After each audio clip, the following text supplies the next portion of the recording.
similar in at least 6 states that we've been able to study. In other words, what we're going to describe to you with these witnesses happened in roughly the same way in Michigan, Wisconsin, Nevada, Arizona, and Georgia. Primary device were the mail-in ballots. You know there was a fierce debate over whether we should have mail-in ballots in the first place. Many scholars, many experts always felt that mail-in ballots were very dangerous because they're very easy to forge. It leads to more defrauding. We were warned by Justice Souter, among others. We were warned by President Jimmy Carter and former Secretary of State James Baker in a report that they did on how to make elections more secure. They warned us that the one thing to do is do not go to general mail-in voting, because every place it's been used, it's led to tremendous fraud. And that was reiterated, believe it or not, in an article in the New York Times in 2012, an article they have now forgotten they wrote, that explained the same thing.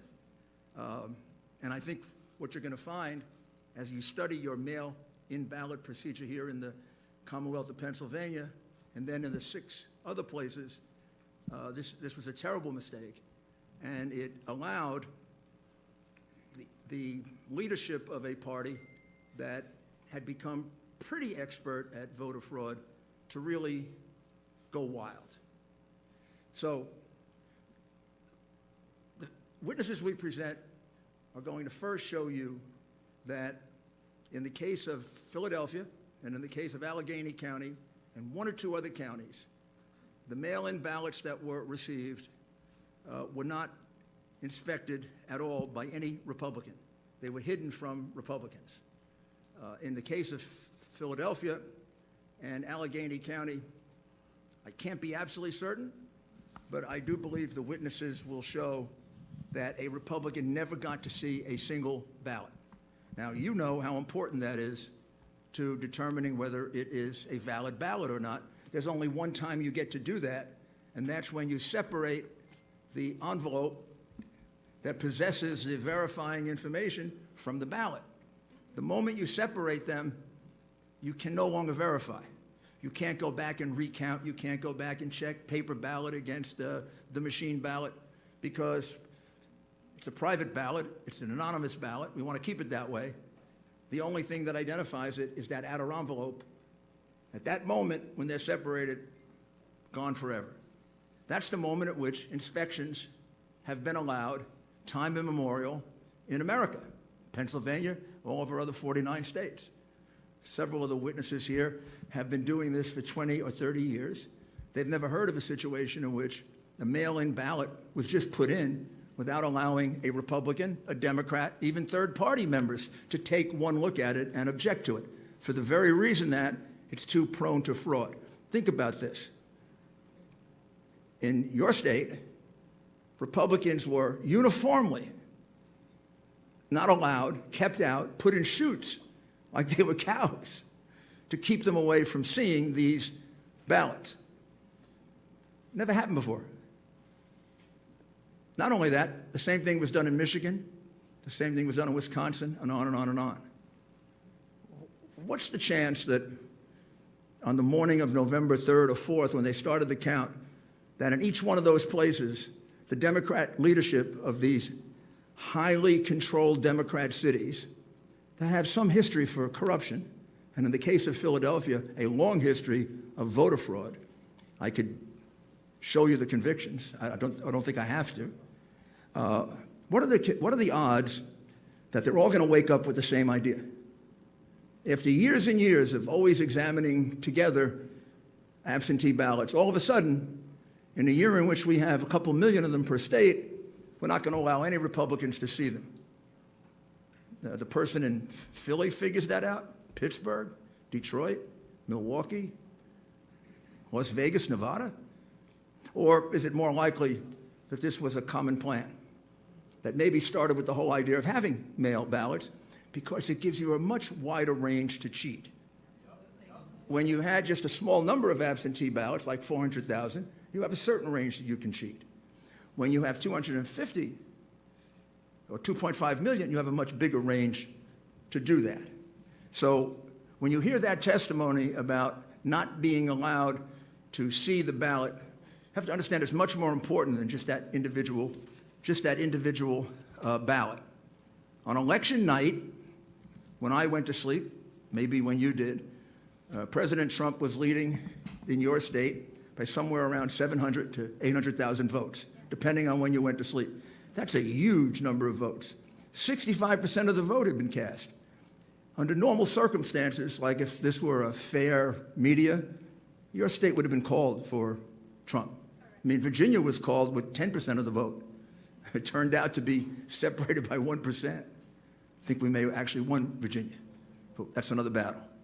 Michigan, we were ahead by 300,000 votes. Wisconsin, more. Georgia, we were down to 90% and ahead. What are the odds that they all switched overnight? They just switched by the next day. I think you're going to see how that happened. And I think there are a couple of statistics that you have to really closely look at. I'll just mention them and then we'll move on to the witnesses. We have calculated, and the evidence will show, that there were 682,770 mail-in ballots that were entered into your votes in just Allegheny County and in Philadelphia that were not observed by any single Republican. Those ballots could have all been for Joe Biden. They could have all been for someone else. They could have had no identifying data. They could have been from the same person. There could have been multiples of them. There could have been no name on them. We have no idea if that's true. And it will be very hard now to kind of put them together. We could ask, and you could subpoena, all of the outer envelopes. It'd be very interesting to take a look at the 682,770 outer envelopes. It'd be very interesting if they were kept. And it would be very interesting to see how many of them weren't filled out. But in any event, under the law of your state, which is set by you, those ballots are illegal. The judge, mistakenly in his opinion, said that we want to disenfranchise 6 million people. We don't want to disenfranchise anyone. We want to disqualify 682,000 votes so that 74 million people are not disenfranchised, because that's what happened by the cheating that went on here.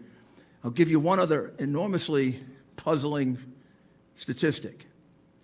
You sent out in the state of Commonwealth of Pennsylvania 148 absentee or mail-in ballots.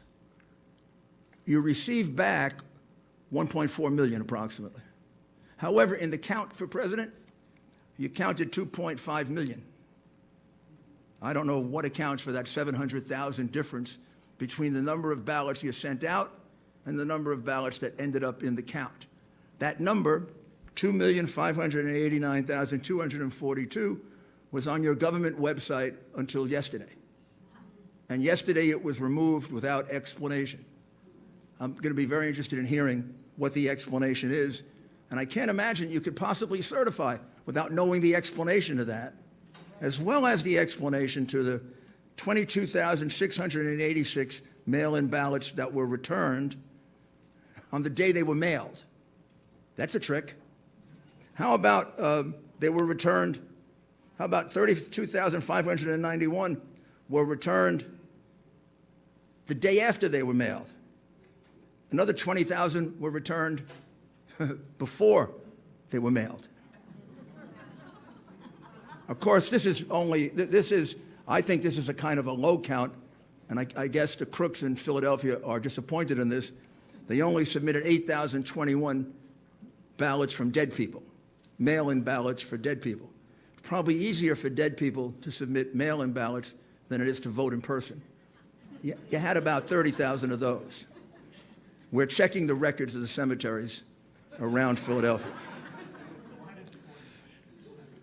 You have 4,984 mail-in ballots that were never requested, and on and on and on and on. Your election,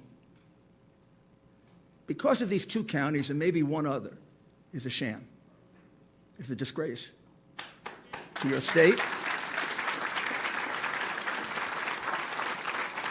And finally, I don't need to remind you of this. I think I need to remind America of this.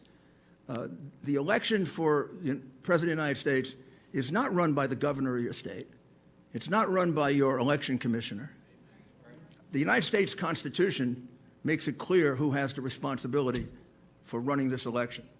Article 2, Section 1, Clause 2 of our Constitution doesn't say that ABC gets to call the winner or CNN. It says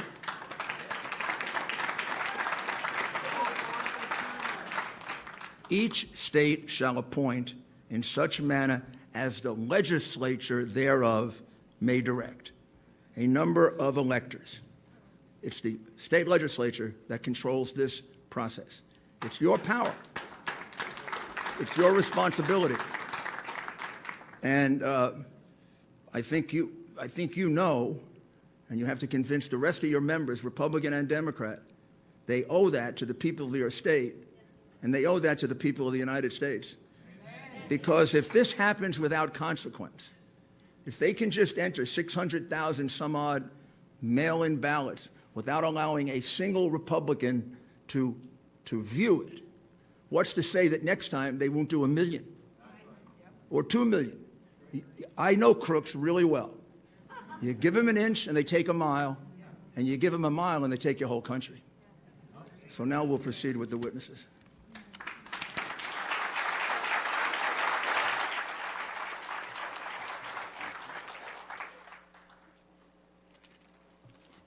Thank you. Thank you very much, Mr. Giuliani.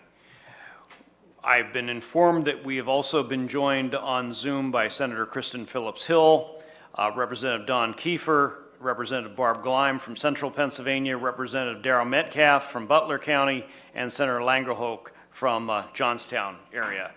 Senator Mastriano, would you like to introduce our next panel for the, looks to me like several people for 15 minutes as well. Yes, thank you, Senator Argo. So our witnesses, first off, Jenna Ellis, do you have any comments for the floor? Or? Thank you. Legal advisor to President Trump. Thank you very much. And I'll reserve my comments for the end, and I would just echo everything that the mayor so eloquently stated. Thank you very much. Thank you. This is a revised list here. So we'd like to call forth Justin Queter from Philadelphia. Justin, are you here? Okay, outstanding. If you can come up to the table, please, my friend. And Kim Peterson out of Pittsburgh. Kim, are you here? Come forth, please. We have a seat for you here. I guess we were going to do 4. Okay. Leah Hopes, where are you, Leah? Please come forth. Kayla, could you push those 2 chairs over? Thank you. And that American flag is mine. If you set it on the table, I'd appreciate it. Thanks. And then Greg Stenstrom from Delaware County. You're zooming in, I believe. Oh, he's here? Yeah, of course, I met you. Come on over, brother.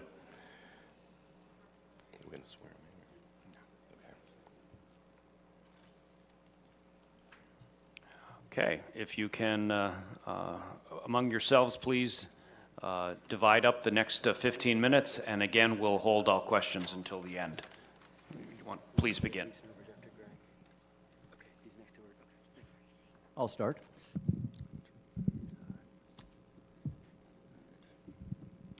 Thank you, senators and representatives, for inviting me to this important hearing. My name is Justin C. Queter, K-W-E-D-E-R. I am a resident and registered voter in the city and county of Philadelphia. I'm an attorney. I am barred here in the Commonwealth. I am a volunteer certified GOP canvass observer.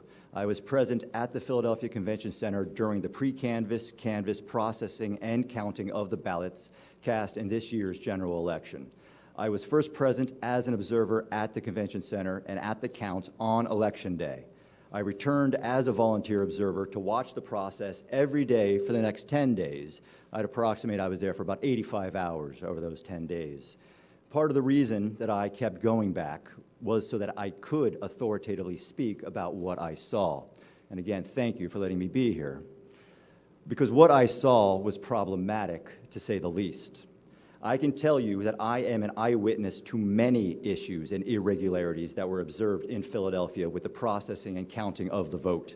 I was a witness to too many issues and irregularities to cover in a brief opening statement. And as such, I will now focus on just two issues that I did personally observe. First, the Philadelphia Board of Elections processed hundreds of thousands of mail-in ballots with zero civilian oversight or observation. The mail-in ballots were handled, processed, opened, and counted in Hall F of the Convention Center. Hall F is a vast room, approximately 350 feet by 350 feet. That's about 120,000 square feet. The Board of Elections erected a fence approximately 50 feet into the hall that ran the length of the room. All observers were corralled behind the fence.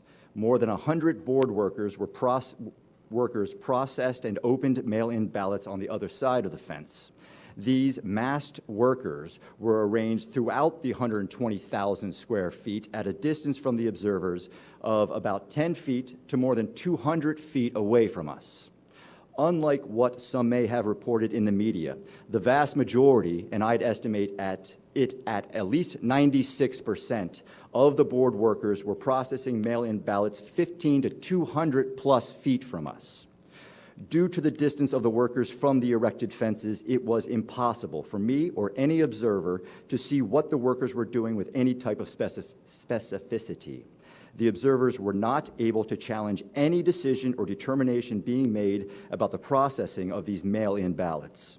No civilian oversight over hundreds of thousands of mail-in ballots, zero opportunity for observers to observe, challenge, or inspect the mail-ins being opened. I find this to be an issue and to be irregular. Move on to the second point, the pink highlighted duplicate ballots, which I haven't heard about, at least not in the media. As the weeks progressed, the observers were informed that the board was going to be duplicating damaged mail-in ballots that could not be read by the scanners. I was told that there were more than 5,000 of these damaged ballots. I was also told that the actual number was unknown and could be much higher. The process for duplicating these ballots was for two workers to work as a pair. One worker reading out loud what was marked on the original damaged ballot, and the second worker using a pink highlighter to mark the choice on the duplicate ballot. The board's plan then was to run the pink highlighted ballots through the scanners where they would be counted as votes. The board workers did this pink highlighter duplication work over the course of a couple days until thousands of ballots were duplicated with these pink highlighters. On Thursday, November 12th, the observers were informed that the pink highlighter could not be read by the scanners. They all had to be done again. All of the duplicated mail-in ballots had to be fixed. And the Philadelphia Board of Elections' solution to this problem was to give the workers who were working alone, individually, stacks of hundreds of what amounted to blank mail-in ballots. And the workers, individually, were to fill in the correct highlighted ovals with dark pen. No observation. They were marking thousands of blank mail-in ballots. The workers did this double recreation work for hours before the observers realized what was going on, because we weren't told what was going on. Only when the observers confronted the deputy commissioner about this irregularity was a system set up where the workers would show the observers each double recreated mail-in ballot by flashing it at them for a second from a distance of 6 to 20 feet away, for as good as that was. Thousands of mail-in ballots were ultimately counted in this way. Again, I find this to be an issue and to be irregular. As Senator Mastriano recently said, elections are a fundamental principle of our democracy. Unfortunately, Pennsylvanians have lost faith in the electoral system, end quote. And let me add a quote that Philadelphia City Commissioner of Elections Al Schmidt just made when he said about these recent elections in Philadelphia that these were the most secure and transparent elections in Philadelphia's history, end quote. Now, I wasn't around for every election in Philadelphia's history, but I can tell you as an eyewitness, for 10 days, for more than 80 hours, what I saw was not a secure and transparent election. There are major concerns about the legitimacy of hundreds of thousands of ballots that were counted in Philadelphia.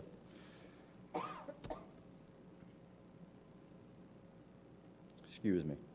All right. Let me finish with this. May I suggest to you that any restoration of faith on the part of Pennsylvanians in our electoral system can and will only be accomplished after an investigation into this election, only after the law is properly applied to this election. The idea that we can just move on by making sure that the law is properly applied in the next election is, in my opinion, unacceptable.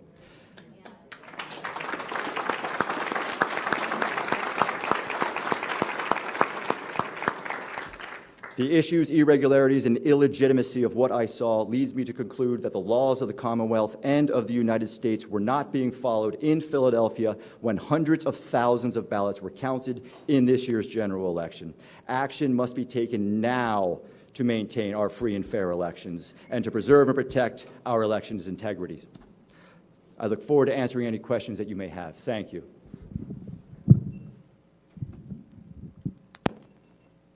Good afternoon. My name is Kim Peterson, and I appreciate that I'm here today. Thank you all for having me here today. I'm from Pittsburgh, Pennsylvania, and I am here to tell you what I witnessed as a canvasser where at the warehouse where they open the mail-in ballots and separate them from the envelopes, as we had been discussing. As the afternoon of Election Day, I went to the down to the warehouse to be a canvasser, as a Republican representative, to be able to watch them open the mail-in ballots.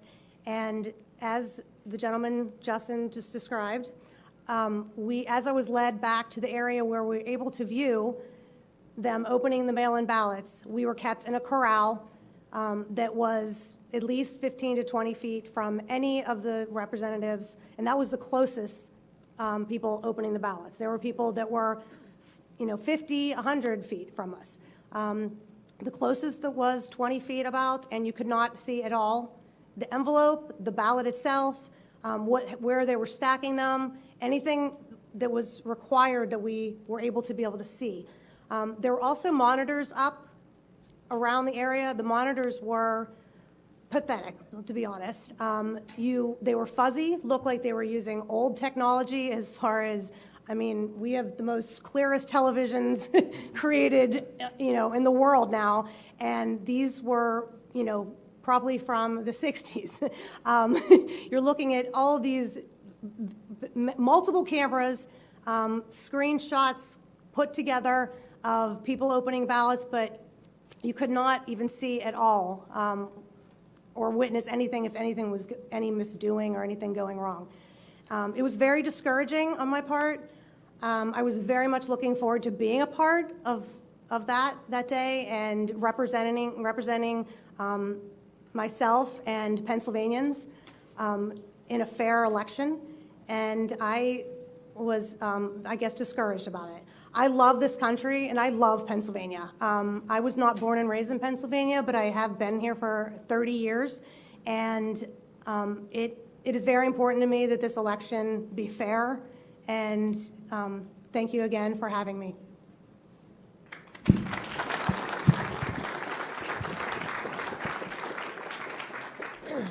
First and foremost, my name is Leah Hoops. I'm from Delaware County, Pennsylvania. I was a poll watcher on the day of election, and I was also present at the counting center in Chester, Pennsylvania. So first and foremost, thank you to this committee and all those involved, and especially Senator Mastriano and former Mayor Rudy Giuliani. To our fearless and brave president, thank you for being our shield and putting us first, and I am forever grateful. It is an absolute honor to be a part of this hearing and to finally have an opportunity to speak about what took place in Delaware County, Pennsylvania. I feel as an American that it is my duty to help protect the integrity of our elections, not just for me, but for every American. There are many who have lost life and limb for my right to vote. I want to give a brief introduction and history of how I got involved in this election. 4 years ago, Donald Trump came down an escalator, and I knew that he was here to take back our country. I was born and raised in Delaware County in a conservative home. I was taught from an early age to love thy neighbor, defend your country, and by all means, always speak the truth. I took those values throughout my life and applied them in every avenue possible, which brings me up to the present. And about 18 months ago, I became a volunteer and assisted with a campaign for a magisterial judge. In that process, I was approached by my current chairman and became an appointed committeewoman for the Bethel Township Republican Party. In conjunction with my committee position, I also started volunteering for the Trump campaign, registering voters, and assisting with events. During this time, I started a watchdog group and reached out to the Thomas More Society. Now, associates, we've been focusing our efforts in election integrity. Our greatest efforts have been in following closely the newly elected and completely Democrat-run Delaware County Council and the Democrat Majority Election Board. This also includes any and all contractors, support staff, and any key players involved.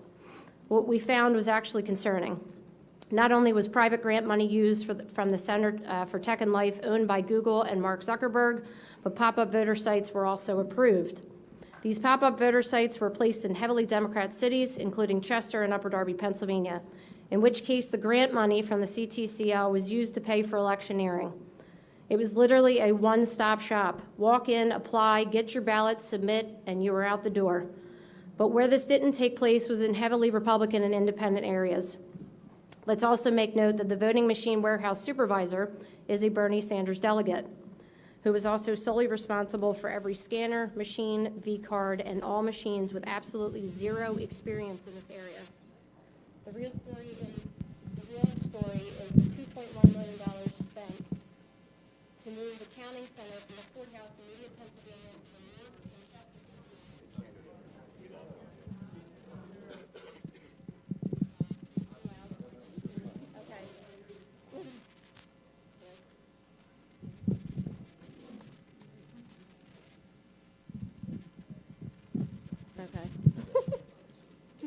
Okay, sorry.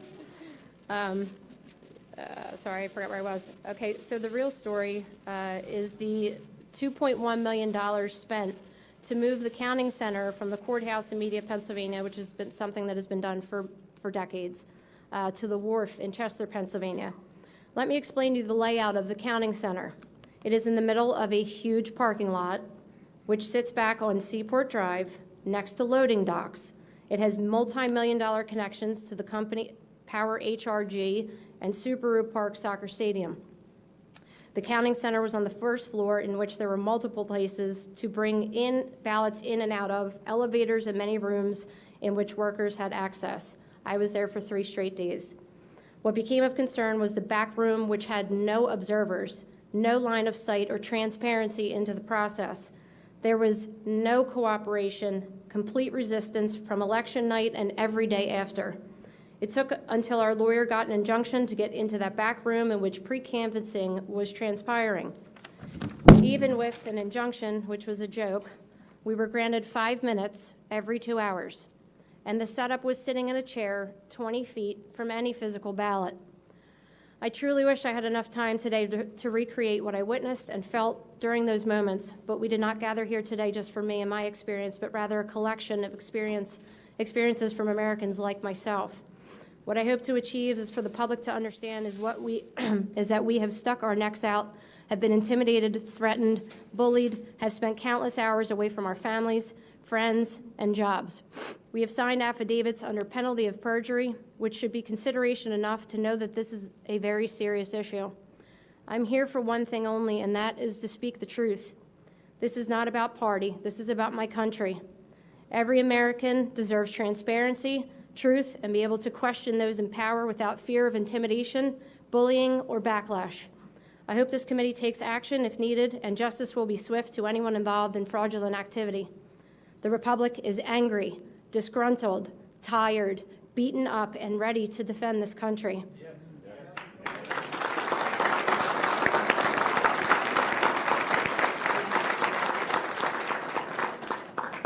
Thank you.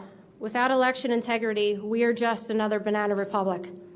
I thank you again for your time, efforts, and service, and it is an honor to be here and to be part of a historical moment. Thank you.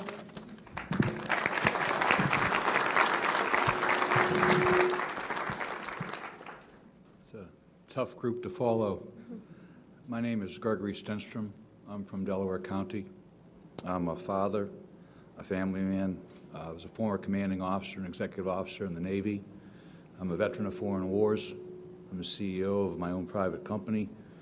I'm a data scientist. I'm a forensic computer scientist. I'm an expert in security and fraud. Leah had recruited me for this election, and I was glad. Thank you for that. you. So for the first part of the day, I was a poll watcher in the city of Chester. And I was with just another former U.S. Marine officer. And the two of us were the only GOP poll watchers in the city of Chester, which is about 40,000 people. Because of the consolidation for COVID, there were 7 polls that we were allowed to, that we were able to make it to in 22 precincts. What we saw out there was pretty orderly and exciting. People were excited to vote. One of the things we saw out in the field was that people, quite a few people had done mail-in ballots. So they came in and they hadn't been updated in the Delaware County database yet. So they would come in and say, the database is not showing me on the database, I'd like to vote. So the process, one of the processes was to give them a provisional ballot. And then they would vote provisionally, and then later on their vote would be sorted out. That didn't happen. I observed, and the gentleman that was with me observed 7 different polls where the people were given a regular ballot. So they cast a vote and put it in. We let it happen a few times. We didn't jump all over them. It happened a couple of times. We went up. In all cases, the election judges were very forthcoming, very polite. They apologized and they said they couldn't do it. But that somewhat spurred me to go down to the counting center, which Leah described. It's on the Seaport Ave. It's a remote building, not much around it. And I wanted to take a look. All day long I had been told that there were 10 to 20 GOP poll watchers down there and that everything was well in hand. And out of curiosity, I decided to go down. I arrived at 6 o'clock with 4 other gentlemen, again, former military and some good citizens from Delaware County. And we weren't allowed to get in until 11 o'clock at night, and we had to get some legal help to get us in. So it took us 5 hours to get upstairs. After that, what we saw here is, what I saw is I really think the crux of this in Delaware County is, as an expert in this, I think it's impossible to verify the validity of about 100,000 to 120,000 votes. Now, Delaware County has got 425,000 registered voters. Approximately 300,000 of them voted. I don't know what the exact number ended up. Mayor Giuliani had nailed that number. But of that number, over 100,000 are in question in my mind. What I saw as a forensics expert was an election process that was forensically destructive in the manner it was conducted, with the envelopes being separated from the ballots and gone to the other side of the room. And the problem with that from being forensically destructive is that when you go to do a recount, okay, the machines did a pretty good job of recounting, so if I have 120,000 ballots, mail-in ballots at one side of the room and envelopes at the other side of the room, it's still going to come out 102,000 votes for Vice President Biden and 18,000 votes for President Trump. I don't care how many times you recount those votes, the ballot's going to come out the same every time. So the notion of a recount in a forensically destructive process doesn't work very well. What I saw there was a chain of custody in all cases that was broken. It was broken for the mail-in ballots, the drop box ballots, the election day USB V-card flash drives. In all cases, the chain of custody and the procedures that were defined by the Delaware County Board of Elections and Election Process Review they didn't follow one. I couldn't even redline this multi-page document because the entire document would be, they didn't follow any of the procedures. So I personally observed USB V-cards being uploaded to the voting machines by the voting machine warehouse supervisor on multiple occasions. I saw this personally. I brought it to the attention of the deputy sheriff who was there stationed, who was a senior law enforcement officer, and I brought it to the attention of the clerk of elections. I brought it to their attention. I objected, and I said, this person is not being observed. He's not part of the process that I can see, and he's walking in with baggies, which we have pictures of, and it was submitted in our affidavits, and he was sticking these USBs into the machines. So I personally witnessed over that happened 24 times, over 24 times. We have multiple other witnesses that saw it, including Democrat poll watchers. And we were told, I was told the next day by the solicitors, well, actually not the solicitor, but the attorney that we had secured, that they said every election they leave a couple of USBs in the voting machines and they're brought back, and generally the warehouse manager comes over and puts them in. So in talking to the U.S. Attorney General McSwain and other law enforcement officers, I found out that was not the case, that generally, more than two is unusual. So they denied they did it, but as of today, 47 USBV cards are missing, and they're nowhere to be found. So I was told personally that these 24 to 30 cards that were uploaded weren't there. Those cards, I demanded that they didn't update the vote live time. They only updated it about once every 2 or 3 hours. I demanded they uploaded the vote so I could see what the result was, and it was 50,000 votes. And I think as a computer scientist, an American, and a patriot, it doesn't matter who those 50,000 votes were. I'll tell you they were for Vice President Biden. But what was shocking to me as an American, as someone who has gone to sea, gone to war, that that could even happen. So several other things that came up was on Thursday, it took us 3 days for them to obey the court order that I secured with Leah's help and the help of the Thomas More Society, who we thank, incredibly good patriots. They got us in there. They got the order for us to get in and watch it, look at the back offices, which were locked, for 5 minutes every 2 hours. I went in. I was the first one allowed to go in at 1:30 on Thursday, and then again at 3:30 for 5 minutes. The county solicitor had a stopwatch. On the first time, I was not allowed to touch anything. The second time, I did. What I observed in the locked room in the back office was 70,000 unopened mail-in ballots. They were in boxes of 500, stacked in neatly. The gentleman that came in with me was a Democrat poll watcher, is a forensic pathologist, a very detailed, very dedicated man, and he took meticulous notes as well. And I verified with him, are you seeing what I'm seeing? We both agreed as GOP poll watchers and a Democrat poll watcher that we had witnessed 60 to 70,000. We had a little bit of a disagreement there. The problem with that was by that time, the mail-in ballots had already been counted. So 120,000 mail-in ballots had already been counted, posted, and done.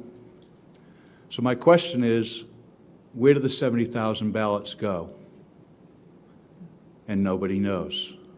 We have a picture in here of a large number of boxes that I took that were filled with what appeared to be ballots, sitting by the Blue Crest machine. They were there for about 3 hours, and then they disappeared. I thought it notable when I watched it, the first when they were taking the ballots up and down. I said, I am an expert in fraud. I saw the ballots going up multiple elevators and racks, and I think a lot of well-meaning people and a lot of honest people were there doing that. They were trying to participate in the process, and I would say that 99% of the people there, the way the process was designed, I believe that people thought it was a non-fraudulent process. I heard that said many times. I was, I said, there's no fraud going on here. I said, well, I'm not, I didn't even bring that up. But I think people saw what they wanted to see, and they saw what was intended for them to see. I called it at one point Kabuki theater. I said it was all designed for us to see it. It was entertaining. There were cameras on it. When we finally got into the back room where the votes were being ingested, as a data scientist, I want to see where the data is coming in. And I wanted to know the universe of the votes. Well, the universe of the votes was only supposed to be 120,000 mail-in ballots. We were told there were 6,000 ballots remaining. So I said, okay, we have a universe of 126,000 votes. And then when I get back there, the universe wasn't 126,000 votes. The universe was 200,000 votes. So that's a problem. I think the last thing I wanted, a couple of other things, is the Blue Crest sorter machine was only manned by one person. You know, people ask me all the time, how do people commit crimes? I know there's a lot of theories here, and I always look for the simplest thing. People that stuff, you know, sticking USB sticks in, putting ballots in. Very simple thing, only takes a couple of people. Doesn't take a big conspiracy. I think people look at things and they use inflammatory words and, you know, like fraud and so forth. As a forensic computer scientist, my interest is in the data. Where did it go? Where did the spoilage go? How did the data come in and go out of the system? So I think as a scientist, we need to look at that. We need to audit that. What was really upsetting to me, and the most upsetting, was I had spoke to multiple law enforcement agencies and literally begged multiple law enforcement agencies. They said, go in, and they said, in order to prove, prove that nothing's happening, you either exonerate yourselves in the process or refute what I'm saying, please. It's a very simple process. Just go get the forensic evidence from the computers. It's a simple process. You turn the computer off. It's non-destructive, takes moments, maybe half an hour, 20 minutes to do it properly and collect the evidence. You open the computer up, you take a device called a bit blocker, you put it in the hard drive. It's done under the observation of law enforcement officers. They take a forensic image of the drive, put it all back together. It wouldn't have taken more than an hour to image all 5 machines. That was never done, despite my objections, and that was 3 weeks ago. Lastly, when they said, well, we've got all the forensic records and so forth. We just learned 2 days ago that virtually all chain of custody logs, records, yellow sheets, everything was gone. All forensic evidence, all custody sheets in Delaware County are gone. They had a signing party where they sat down, and poll workers were invited back to recreate those logs, and our understanding as of today was that they were unsuccessful in getting them all.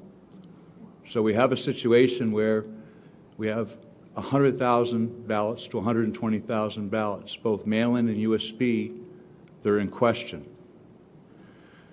Now, there's no cure for this. There's no remedy for this.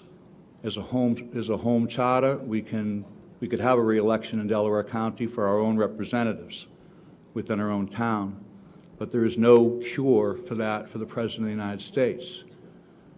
And I don't believe, as a citizen and an observer to this, that anybody could certify that vote in any good conscience. And if the Democrats that have a part of this process, had done things, followed their own procedures, which they created almost unilaterally, we would be in a situation where they could exonerate themselves and they could say, Mr. Stenstrom, you've been misinformed. We have evidence here that refutes what you say. But that's not the case. They can't do that. So I say, if you can't certify that vote, and you can't certify 100,000 votes out of 300,000, then you can't certify Delaware County. And I'm done, and thank you for your time and patience.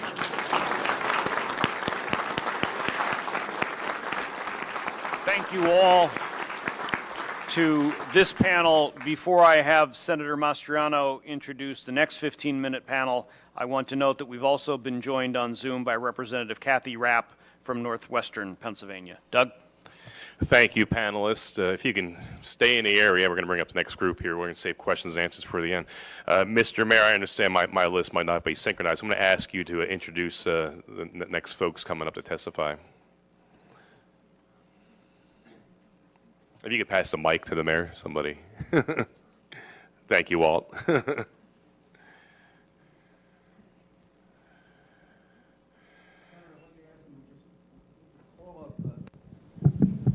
Call up four more witnesses like this, or we could now put on the statistical expert who could explain some of this, and then put on the additional witness. Either way you prefer.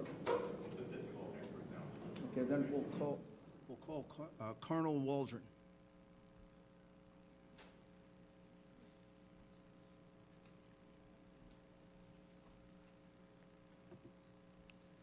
And if you don't mind, if I can interrupt and ask him a few questions, I can probably get it directed. It's good for me to do that because I don't understand it, so. I'm only kidding. Colonel, please introduce yourself. Good afternoon, Senator, Colonel, and gentlemen, ladies. My name is Phil Waldron. I'm a retired Army Colonel, 30 years. Spent the first half of my career just like Colonel Mastriano here as a cavalry officer conducting armed reconnaissance, counter-reconnaissance. Last half of my career spent in information warfare as a psychological operations officer and information operations officer, conducted computer network operations, electronic warfare, special electronic warfare, deception, counter-deception, and OPSEC, and a couple other specialties. Sir, sorry. You still got a Stetson in Spurs. So I spent all of my time as an operations officer. My perspective looking at this problem set is how to break in, how to break it, how to destroy it, how to manipulate it. And my team has been researching this specific issue since August, but we're working with another team that's been intently working on this problem set, the voting machine manipulation, for 2 years, since the Ted Cruz and Beto race in Texas in 2018 and the Kentucky governor's race, where there were significant anomalies observed. And I'd like to add that there are many, many more teams like ours, small teams that have joined in this fight, and they're throwing the flag left and right. So there's a lot of folks who are recognizing the anomalies. The voting systems in the U.S. And in Pennsylvania were built to be manipulated. They've been used in elections around the world and stolen elections around the world in Venezuela, Italy, Argentina, Singapore, Bolivia as close as 2 weeks ago. The Philadelphia uses ES&S, Pittsburgh uses Dominion, other counties in Pennsylvania use Dominion and other systems. So what's the real deal? So all of these election systems have a common DNA. SGO Smartmatic sold Sequoia voting systems to Dominion in 2010, and then the Diebold company spun off Premier Election Systems to Dominion as a result of an antitrust suit. So the bottom line is that these systems have similar code and similar functions. And just so you know, I know there have been statements to the contrary, but I personally debriefed the son of a Cuban intelligence officer who had firsthand knowledge of Hugo Chavez's family members who told him not to worry about the populist threat against Maduro's election in Venezuela, quote unquote, that it was guaranteed. Their father invested the money to build the SGO voting machine system. So I have no reason to doubt this gentleman. He's sworn an affidavit to this effect. But that's the root of the SGO voting machines. So these systems are not what you've been told. They are connected to the internet and servers outside of the U.S. They're connected from top to the bottom in the middle. There is no transparency, as our previous witnesses mentioned, as to how the voter information is processed, how and where it's stored. The voting record is able to be modified and or deleted by operators, administrators, and outside threats. Operators can assign votes for write-in ballots, blank ballots, or error ballots in large numbers so that they can be directed toward one candidate or another at the operator's or supervisor's discretion. And many experts have published how easily these machines can be hacked to manipulate votes. As a matter of fact, one of our white hat hackers previously discovered a malware that's present on the servers that captures every login and every password of every operator down to the precinct level that logs into one of these systems. That's just like giving the password to your bank account out, putting it on the dark web. It's not going to be there very long. And just so you probably are all aware, on 30 September, an election storage facility was robbed in your state. 30 USB devices were stolen and a laptop. Those USB devices more than likely had encryption devices, And you've just heard another previous witness talk about the non-standard use of the USB storage devices. So these systems, in a nutshell, allow authorized and unauthorized users to cancel votes, shift votes, preload votes, vote blank ballots, all in real time and in large numbers. They're connected from the top to the bottom. So one bad actor or a team of bad actors can have equally negative inputs. It's been described by another person in another state that we're working with, just like the lotto. Whoever organizes the lotto is always going to win. It's controlling the numbers and it's controlling the margins. Our experts and other academics believe that up to 1.2 million Pennsylvania votes could have been altered or fraudulent. This is what we discovered in the last 22 days. Really, only a detailed forensic analysis of the actual machines and software will truly show how many Pennsylvania citizens have had their civil rights violated. So to use these type of machines with little or no audit trails, little or no transparency of how the votes are processed, where they go, where they're stored, will never leave the public satisfied that we truly have a representative democracy. I'd like to correct something the mayor said. I am not a statistician. I'm a combat officer and didn't do well in math. But I can understand the numbers that he put out earlier. Want to share with you one chart. I believe it's in your package. So what our team has done is focused on the spike anomalies, and these are events where a numerical amount of votes are processed in a time period that's not feasible or mechanically possible under normal circumstances.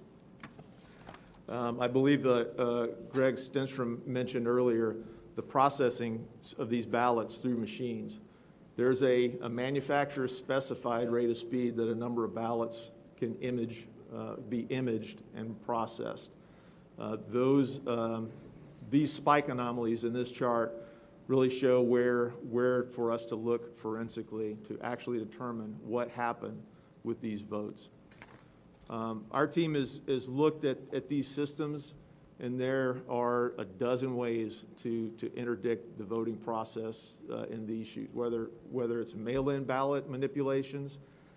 They can scan and allocate votes, blank votes, whether it was the 70,000 votes left in the back room. There's just lots of ways to interdict these systems.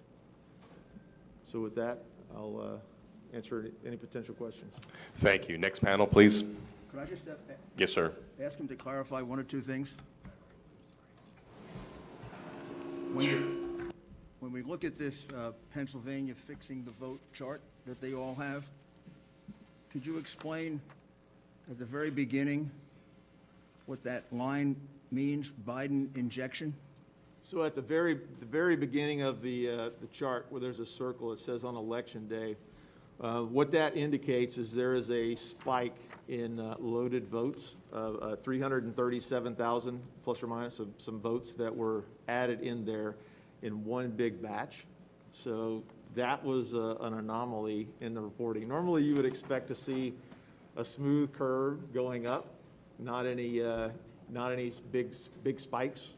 That's kind of what Greg was talking about, the anomalies of loading and uploading those votes. So that big spike that occurs there is a prime indicator of fraudulent voting. And that's 604,000 votes in 90 minutes, is that right?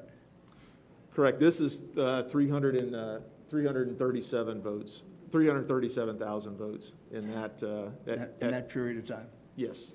And when you look at this entire curve with all these spikes, can you calculate how much of a vote that accounted for Biden and how much for Trump? Close to 600,000. I think our figures are about 570 some odd thousand that all those spikes represent over time. For Biden? Correct. And how much for Trump? I think it was a little over 3,200.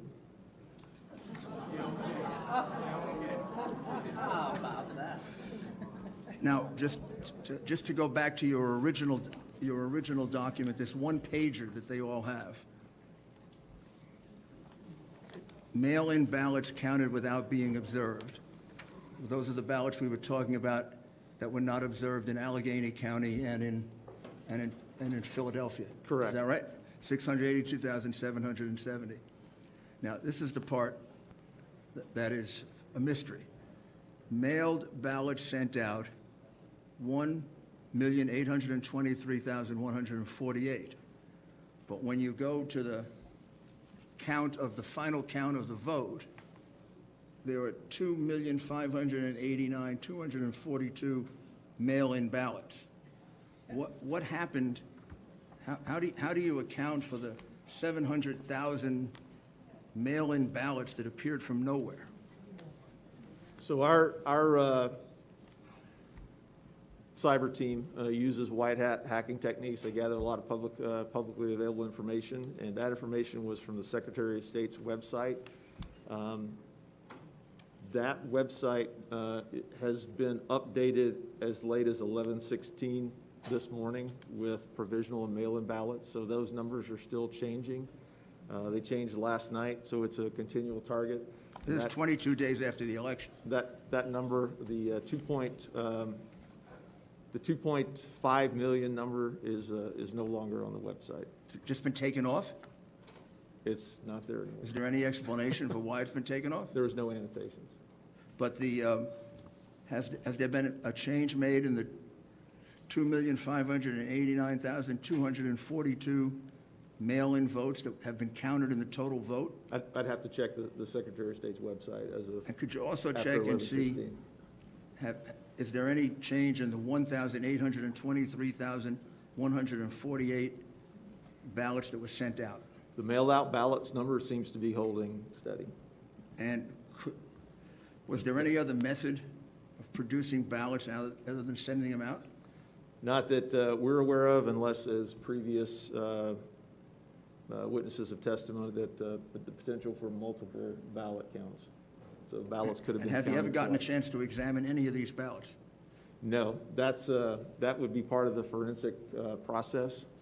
One suggestion, whoever does the analysis is using paper and ink analysis with a micro photo spectrometer that would analyze the ink on those ballots to see if they were mass produced.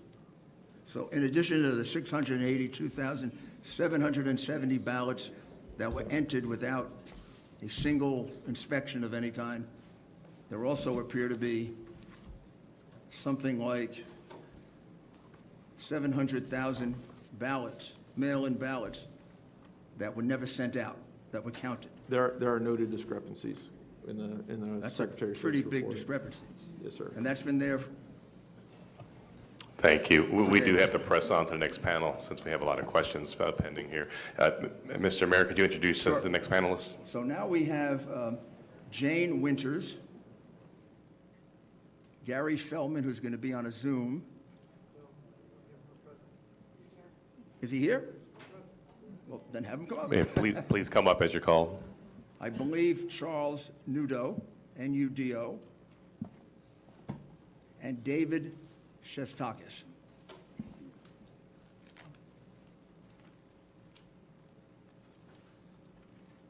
I think I have them all.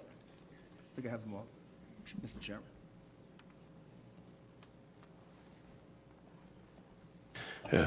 Thank you, gentlemen. We'll start with the men physically in the room here with your testimony, and then go to the Zoom after that, so please. Thank you, Senator. My name is Gary Feldman. I am a resident and voter of Philadelphia City and County. I'm registered as a Republican. I have been involved with Philadelphia Republican politics for over 20 years now. I've had watcher certificates, and on this past November 3rd, 2020, I was issued a watcher certificate to be the watcher for President Donald Trump. This is the watcher certificate that I was given, and it is issued for President Donald Trump to me. These watcher certificates, I'm not sure the exact year, I'm going to say about 2002 or 2003, are now for county-wide. So everywhere in the county, the watcher certificate is good for. So Philadelphia is city and county, so this watcher certificate, which reads, this certificate authorized the individual to watch in any ward or division in Philadelphia. And that's what the top line. If you want to see the watcher certificate, I'll gladly bring it up.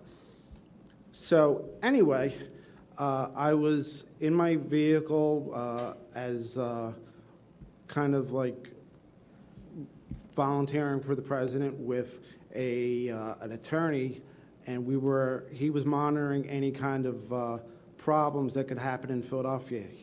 His name was Will Chamberlain, and he was pretty good on Twitter and other social media stuff.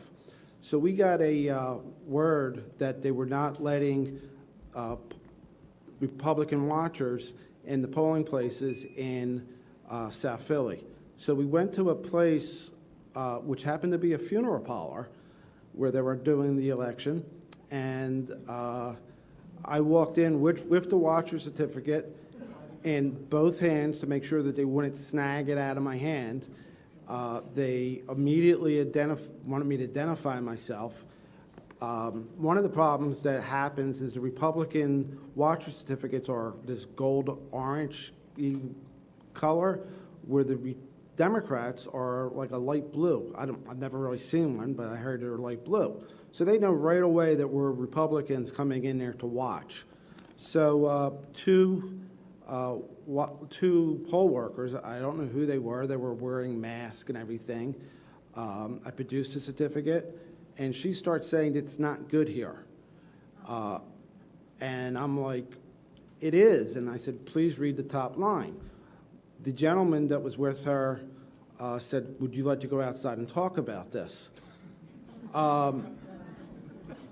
You know, I was not looking for a confrontation. And the other thing is, too, is I did have my bandana on. They had their face shield, but they weren't practicing social distancing. They were right on top of me. So we did step outside because he wanted to step outside. Will Chamberlain is not a Philadelphia resident, so he's not issued a Philadelphia watcher certificate. And he proceeded to take a video of me having a confrontation on the street with these two, I don't know who they were. I don't know if they were poll workers. You know, they never identified who they were. And the video, which was released to the public, is a little over 30 seconds on Twitter, and it already has 3.8 million hits on Will's Twitter page. There is a complete video, and it's on my phone, and I know I made it available to the senators. It's over a minute about what happened on the street. I tried to explain this watcher certificate is for the city of Philadelphia. You're in the city of Philadelphia, and you have to let me observe. I'm the eyes and ears of the President of the United States, and they wouldn't allow that.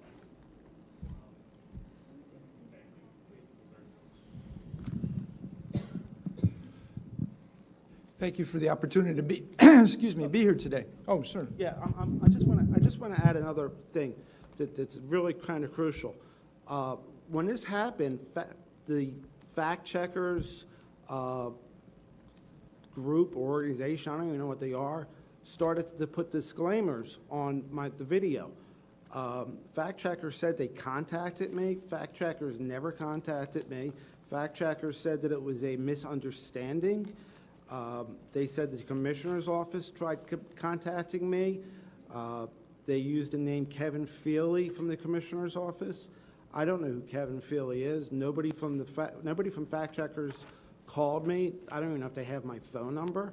And the commissioner's office did nothing to follow up on any of this. I did see Commissioner Al Schmidt when we were doing the canvassing, but we didn't mention anything about what happened that day.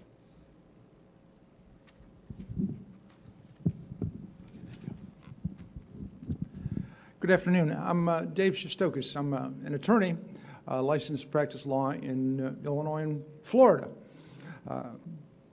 Some time ago, I was a Cook County Assistant State's Attorney prosecutor, and during that time, I actually did election law enforcement during the course of that time, including seeing to it that people had appropriate access, precinct openings and closings, that machines were zeroed out. Since that time, I've either been a candidate or a campaign in over 10 other individual elections. And in 2016, I actually worked as a volunteer for the Trump-Rubio campaign in Broward County, Florida. Discovered them opening mail-in ballots in a locked room. Before that was all said and done, we actually had a Broward County judge monitoring everybody's access. He was actually on site monitoring everybody's access to see to it that that could happen, see to it that everybody would have appropriate access. Currently, I am lead counsel in conjunction with Judicial Watch in a suit called Illinois Conservative Union versus the Illinois State Board of Elections for violations of the board in terms of the National Voter Registration Act. Given that kind of background to give you some idea of where I'm coming from on this subject.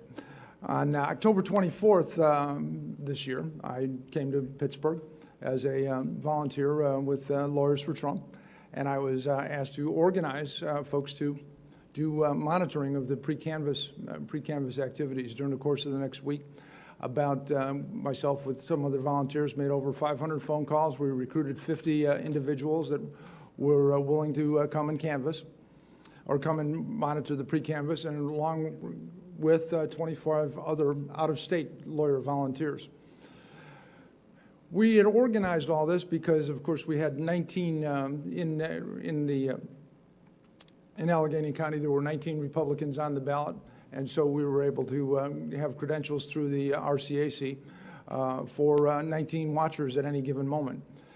So we had to organize them. So we organized everybody during the course of time, and they had given us credentials in advance. And then 2 days before the election, the Friday before the election, we got a call from the Electoral Board and said, oh, by the way, you need to submit everybody's credentials in advance, and you need to have everybody's signatures on the credentials that you sign in advance. And, of course, we'd already had put together a team of 70. We'd allocated them 4 hours a time in 4-hour shifts to be able to monitor through the course of the whole period of time. And then over the next 3 days, we scrambled like heck to try and get signatures from the various volunteers and other counsel that were assisting us. Needless to say, we lost about 25 folks that we were unable to get the credentials to in advance and get the signatures back and forth and all the things necessary to do that. So I wanted to mention that you're hearing about huge global issues, but it goes down to the petty as well. It goes down to the petty as well in terms of interfering with his access and interfering with changing rules. I know Secretary Bookvar changed some huge rules, but the local boards, day in and day out, were changing rules as well to make the monitoring process next to impossible. At any rate, we did that, and then we wound up. I went with a group at about 6:45 on Election Day to 901 Pennsylvania Avenue in Allegheny County, where they were doing the pre-canvass. And at the time when we arrived, we were herded into what's best known as the corral. I'm sure you've kind of seen or heard about those things. It was a fenced-in area that was the fence was maybe 2.5, 3 feet high. Closest anybody could get to make any observations was maybe 15, 20 feet from the closest ballot processor to the maybe 150 feet, because we were in about a 20,000 square foot area where the biggest room was taking place. Biggest activity was taking place. But I would mention that the mail-in ballots were coming into that room already sliced open at the top. We have no idea when or where the slicing took place, where the opening took place, or what was in fact inside those ballots, inside those mail-in envelopes. At that point in time, folks were then separating the mail-in ballot from the secrecy envelope. You could see that that's exactly what they're doing. They put one on the side and one on the other side, and then they take them and put them someplace, and I have no idea. And then the secrecy envelopes would go to another slicing machine, and that'd be sliced open. And at that point, then the ballots would come back and they'd be divided from the secrecy envelopes. We had really no concept of what was going on. In the room next door, there was a smaller room around the corner that you had to leave the 20,000 square foot room. There was one about 7,500 square feet. And in that room, there was a machine, and the machine would be apparently sorting things by the barcodes. And then eventually, somehow or other, people would come in with big armloads of ballots from the other room. Apparently with no provenance, no explanation of where they came from. And here's an interesting thing that you guys might consider when you're doing this in the future. One of the biggest bottlenecks would take place at this point in time, because all these ballots came in folded, tri-folded, right? And all the ballots had to be flattened. And so they would take the ballots and put them under big stacks of reams and reams of paper to flatten them out, and then there'd be workers kneading the ballots to try and make them so that they could go through the machines. And when everybody's saying, well, you haven't counted anything for X number of hours, and they said, well, we're trying to flatten the ballots. It was absurd and obscene. So at any rate, that was and when everybody was waiting, that's what was going on. They're flattening the ballots for most part. And then there was about 6 machines where they were feeding the ballots. And while they had 6 machines feeding the ballots, as they would go in, 2 or 3 would kick out to a different tray than the other tray. And workers sometimes would take the ones that weren't kicked out and put them in a stack, and then sometimes you'd run all of them through again, and sometimes run 2 or 3. We never had any idea if they were zeroing out a machine, what they were doing. I asked the solicitor, the county solicitor who was there. I said, "What's going on?" He told me that this was a Pitney Bowes representative working there that had been sworn in as a county representative, and that sometimes the ballot machine doesn't count those things, and then so he runs them through and zip. But there was absolutely no provenance to what was going on in the counting machines. I have no idea, because of course they would just take stacks of ballots that had been sitting under reams of paper trying to be flattened, and then run them through the machine. So we have no idea about that. And so at one point I asked the county solicitor, I said, can you describe for me the journey of a ballot from the time it hits the door to the time that it's counted? Where does it go? What's the process, et cetera? I had a short answer: no.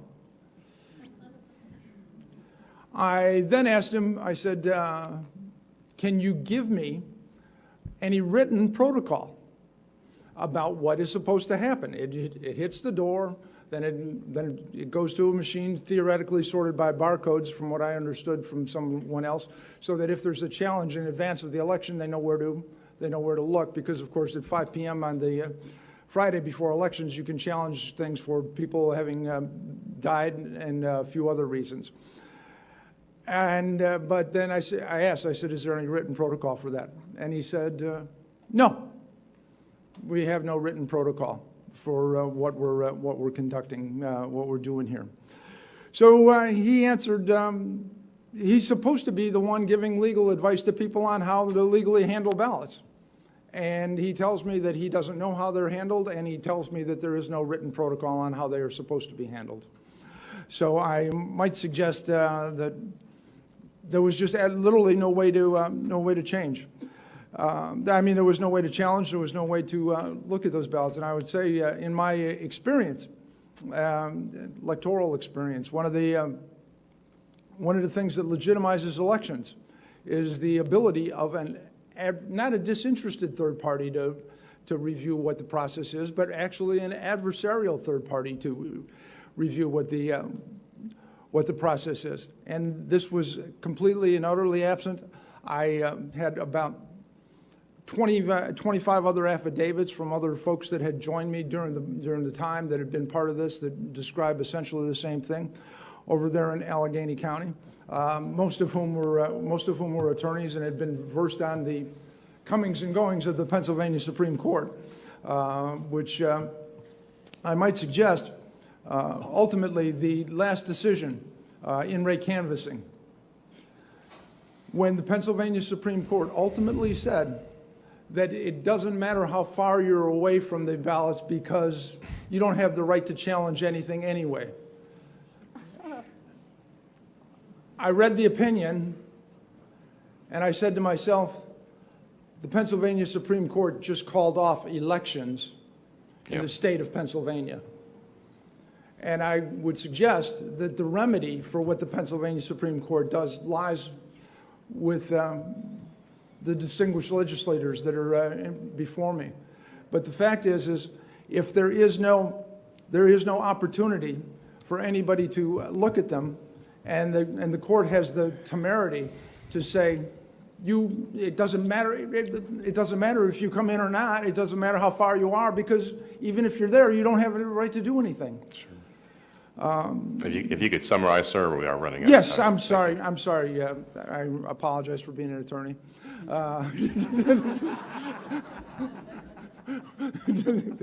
No, I apologize, Senator.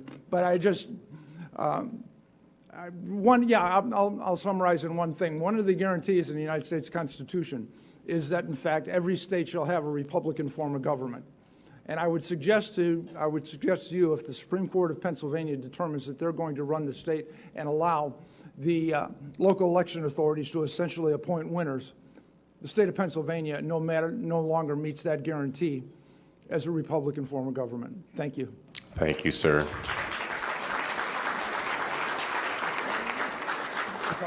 If we could go to our two witnesses on Zoom now, if you can come forth. And go ahead and start when you're ready. Hi, my name is Elizabeth Priate-Havey. I am an attorney and a resident of Montgomery County and the chair of the Montgomery County Republican Committee. Thank you, Senators and Mayor Giuliani, for providing me the opportunity to speak.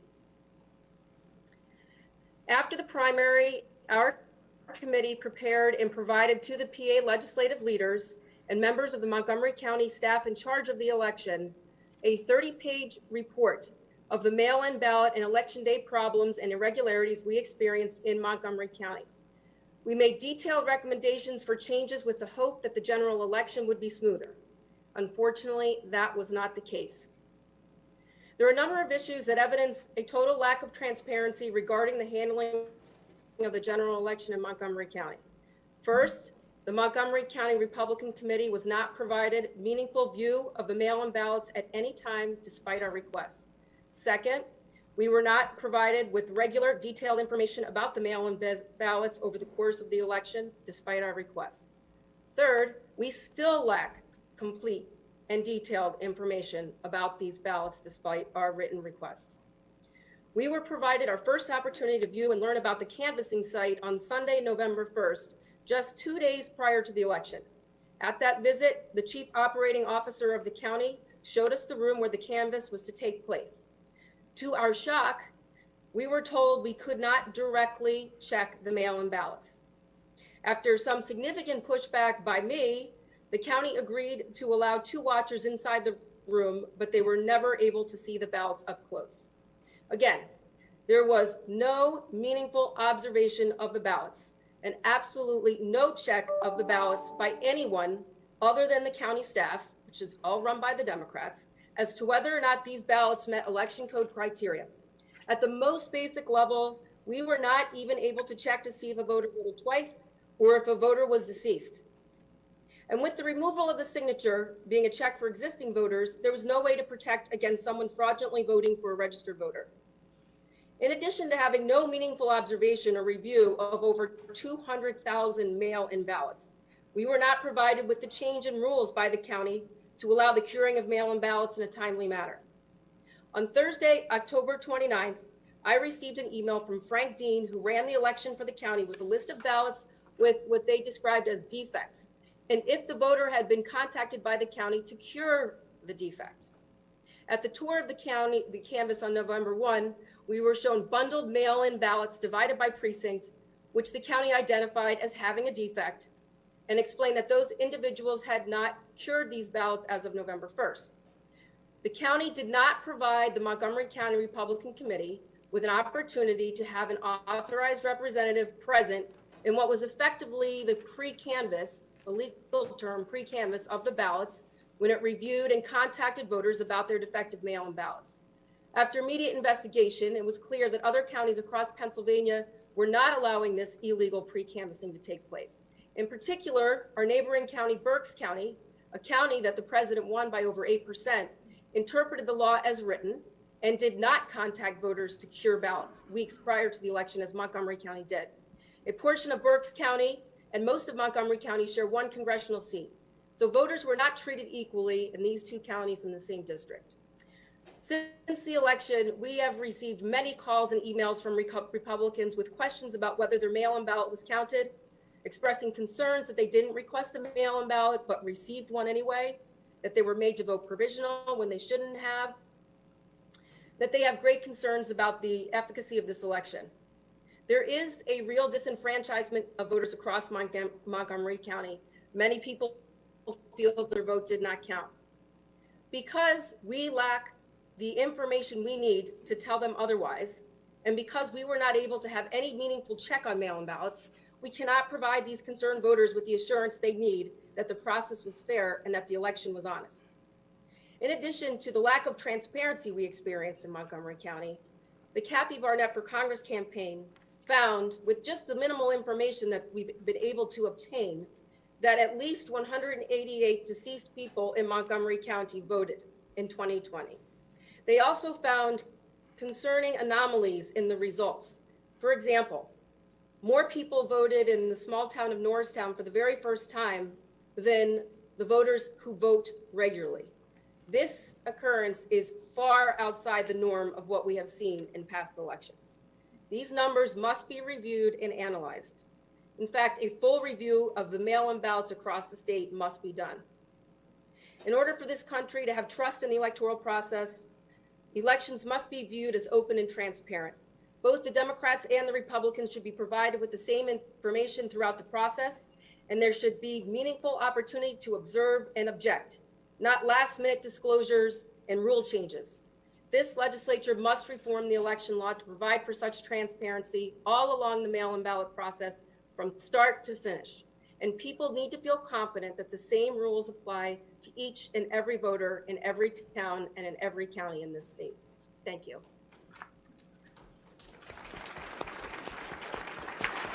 Okay, next member on the Zoom, are you up? Thank you. Do we have contact? She's still on. Okay, there you are. We're ready. Please proceed. For Julie Vahey. Oh, no, she's going. Go ahead. Hello, thank you for having me here today. My name is Julie Vahey, and I'm a resident of Montgomery County and the executive director of the Montgomery County Republican Committee. I'm here to speak with you today regarding my experience as an observer of the pre-canvass and canvass of the mail-in ballots.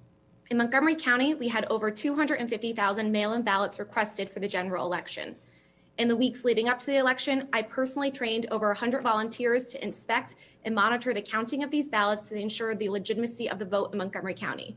Unfortunately, they were never given this opportunity. On Sunday, November 1st, during a walkthrough of the mail-in ballot facility, we learned that no watchers were permitted to inspect or even see the outside envelope of the ballot.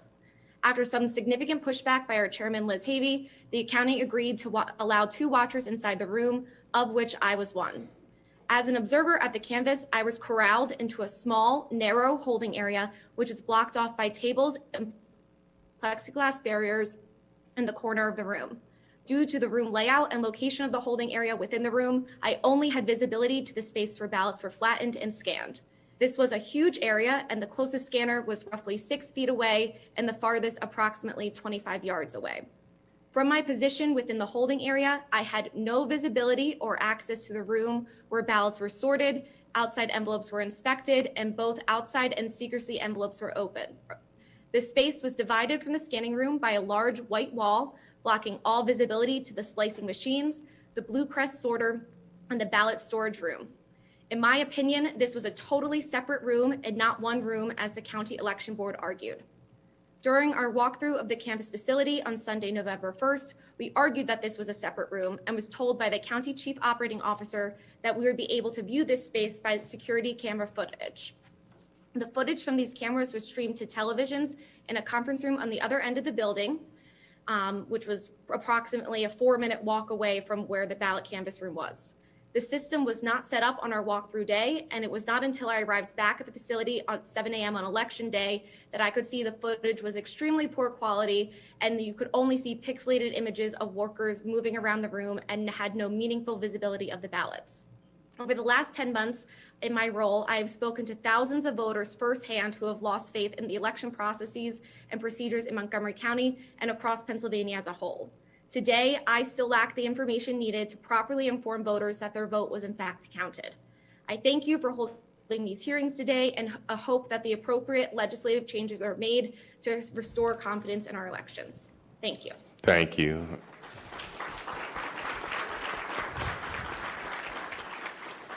Facts are stubborn things, and I appreciate you guys laying it out there. It does make a difference. Mayor, if you can introduce the final panelists before we go to question and answer time. I believe there are two more on Zoom? Zoom. Okay, please come forth, friends on Zoom, when you're ready. Here we are. We're here, but we can't see ourselves. Can you hear us? We hear you loud and clear. Please begin. Okay. My name's Charles Noodle. I live in Drums, Pennsylvania. Can you hear me? Yes. Can you see me on the screen? You're not on the screen. Yes. No, but please continue. Okay. Go ahead. My mother... No, we got somebody else.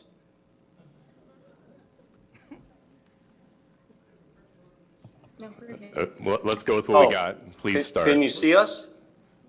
We see two Yes. ladies. Can you see us? Yes, we have the two ladies Go on the ahead, screen. Barb. Barbara Slicka. My name is Barbara Slicka. I went to the voting polls on November the 3rd to vote in person. I waited 2 hours in line, and when I went in, I showed identification, and I was taken up to the polling place. The polling man showed me what to do, turned it on, and said, go ahead. I voted, and I printed it out, and when I got it and I looked at it, Trump was not on there. I voted for Trump, and it wasn't there. My daughter, I called her over, and I said to her, look, his vote is gone. I voted for him. So I called a poster over, and he said, it's not supposed to be seen. It's for privacy. Just put it through the scanner and you're done. It bothered me. It's been bothering me since because I voted, and was it counted or was it flipped? I don't know. And I'm speaking on my mom's behalf also as a witness. My name is Cheryl Nudo. I was there that day. I drove her to the polls. When she got done voting, she showed me the printout, and she was saying how the president's name that she voted for was not printed out when all the other delegates that she had voted for were on the printout. Me not knowing, because I had not voted yet, how the printout was supposed to look, we went to the pollster that was there and asked him why the president and vice president's name did not print out when all the other names of the candidates printed out that my mother had voted for. It seemed very strange, but not knowing any better, we asked, well, what is the next step? And he said, he said that it did not print out because that's for voters' privacy, that none of them vote, but none of them print out. So we asked him what the next step was, and he said to put it through the scanner. So that's what we did, and we left, and it seemed very odd. Then I went to where I live in Drums, Pennsylvania, which is about 10 miles south of where my mother voted. And I voted, no problem. Everything printed out just as, it should.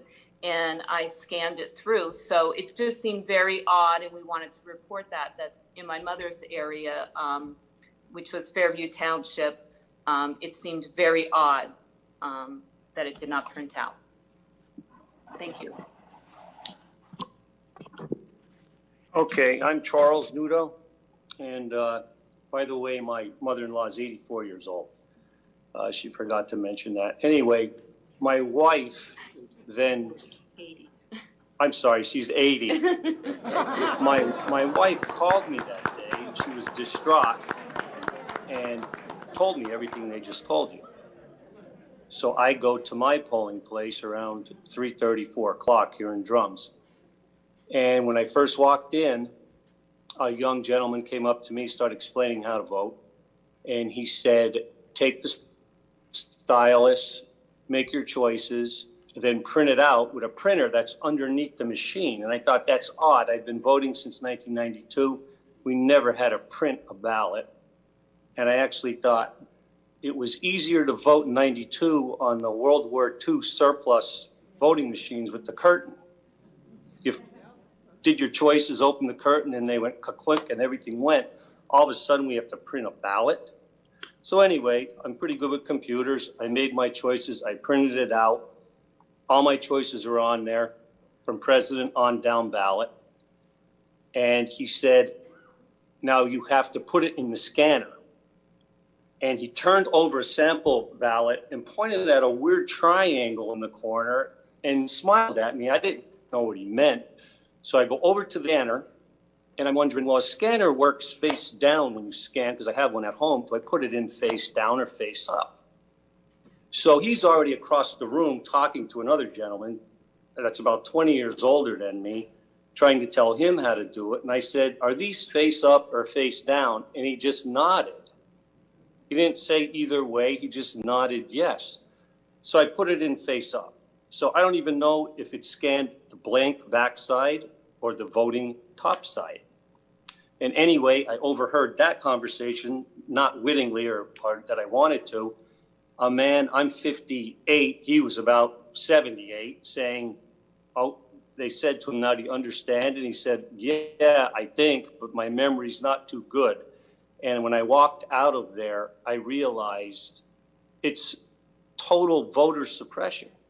My mother-in-law here did not even get a cell phone till last year, has never sat at a computer and keyed anything in her life, has no Wi-Fi or internet service at her house.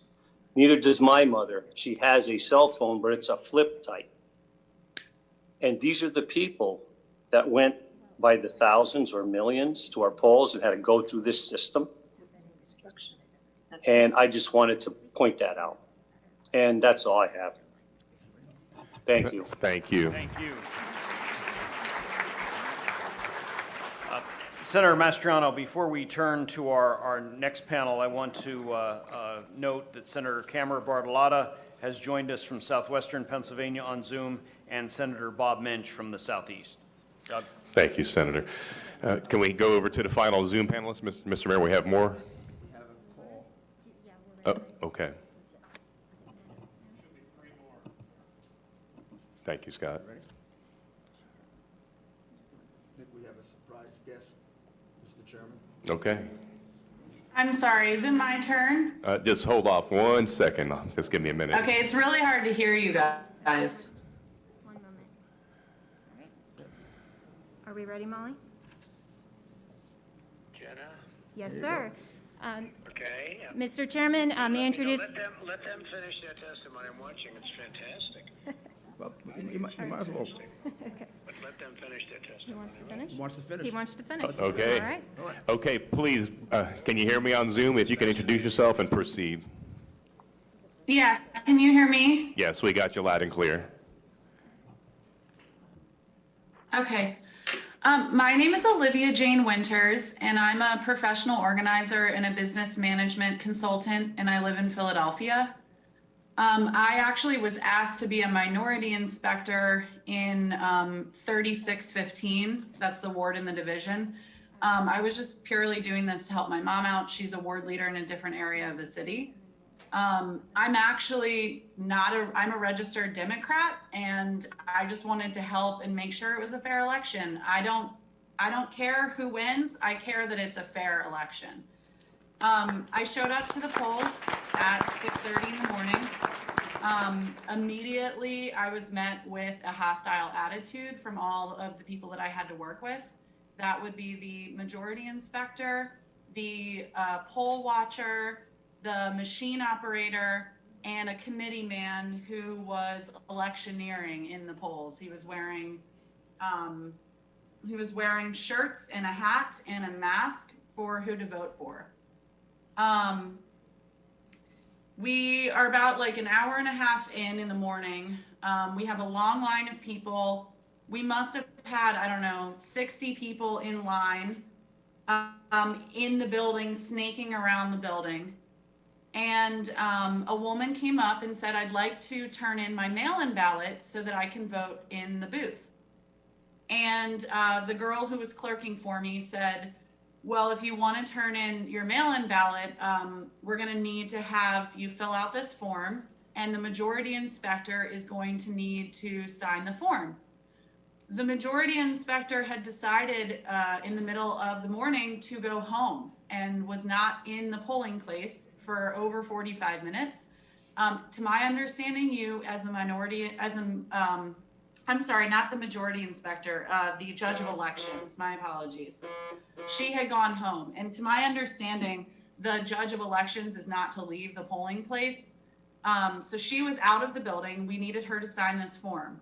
The man who was electioneering and was a poll watcher, but also a committee man, confronted myself and the clerk and said, you don't know what you're talking about. Anybody can sign the affidavit. Why don't you stop trying to cause problems? Why don't you shut up? Started getting in my face, cursing at me, telling me that I needed to be quiet, that I didn't know what I was talking about, and I should just learn to sit down and not say anything and just let it happen.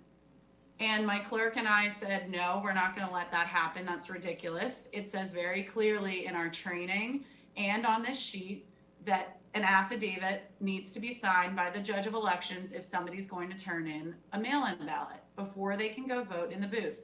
We made her wait. Finally, the judge of elections came back. Not, of course, before he was threatening me. The majority inspector threatened to slap me in the face. And he told me that it was going to become a quote-unquote racial issue. I'm not really sure why that would become a racial issue. It has nothing to do with race. It has everything to do with following procedure and making sure it's an honest election.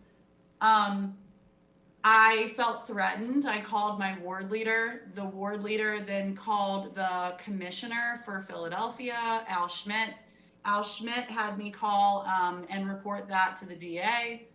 And then about an hour and a half after that, the majority inspector told me that she wanted to vote because we had a lull in people coming to the polls, so it was pretty quiet.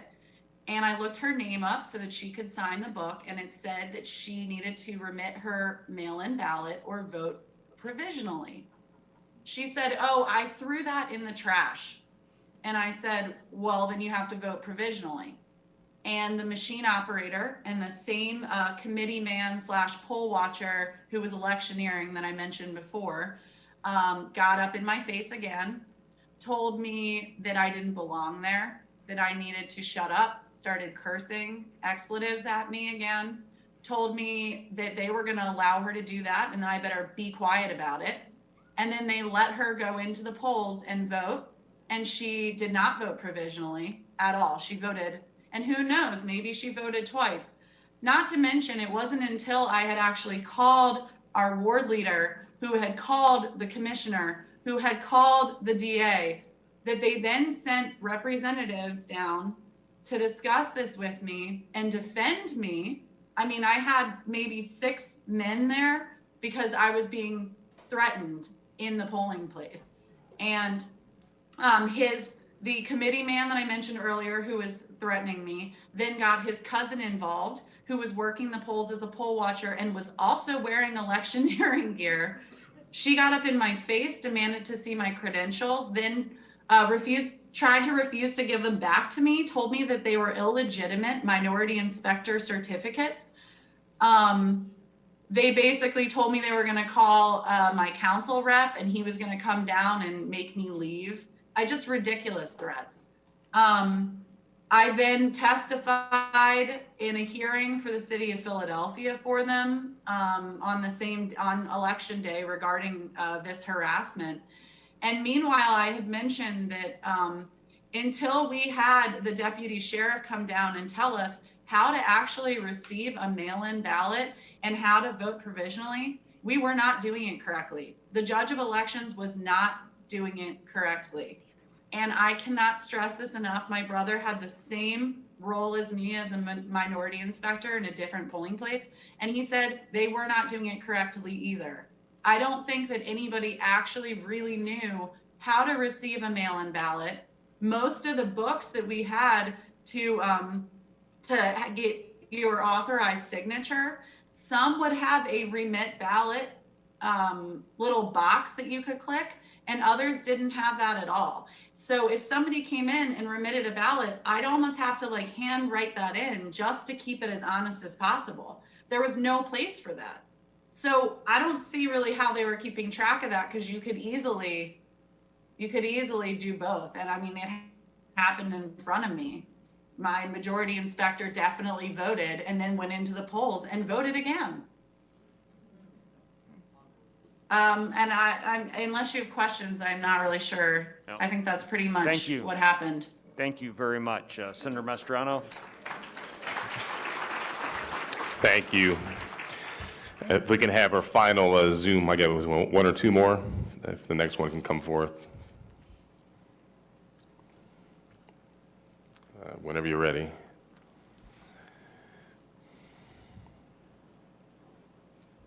Okay, are you on? Hello? Can you hear me? Hello. Okay, over to you. We can hear you. Am I on? Yes, please begin. You have the floor. This is Gloria Lee Snover. I am chairman of the Northampton County Republican Committee. Northampton County is a Democrat county where Republicans win elections. I have been involved in the political process in Northampton County for more than 25 years. I've worked on campaigns for township supervisor to President of the United States. This year was one of the most vast, complex elections I have ever had to oversee as party county chairman. The complexity was due to the new mail-in ballot system and ever-changing rules. The unmanned drop boxes in the general election that we did not have in the primary. Also changing the fact that voters could bring their ballot to the polls and vote on the machine, and many other new procedures. There was mass confusion regarding the mail-in ballot system. I fielded scores of calls from Northampton County voters and collected incident reports from voters and poll watchers regarding the November 3rd election. The typical calls I would field were, I didn't ask for a mail-in ballot. Why am I on the mail-in ballot list? I did not get my ballot. What should I do? It's been weeks. How come my wife got her ballot and I didn't get one? We applied on the same day. How can I vote on the machines if I applied for a ballot? Is it safe to put my ballot in the mail? My ballot says it wasn't received, and I turned it into the election office in person. My ballot says canceled. What does that mean? I voted in person, and it still says not counted.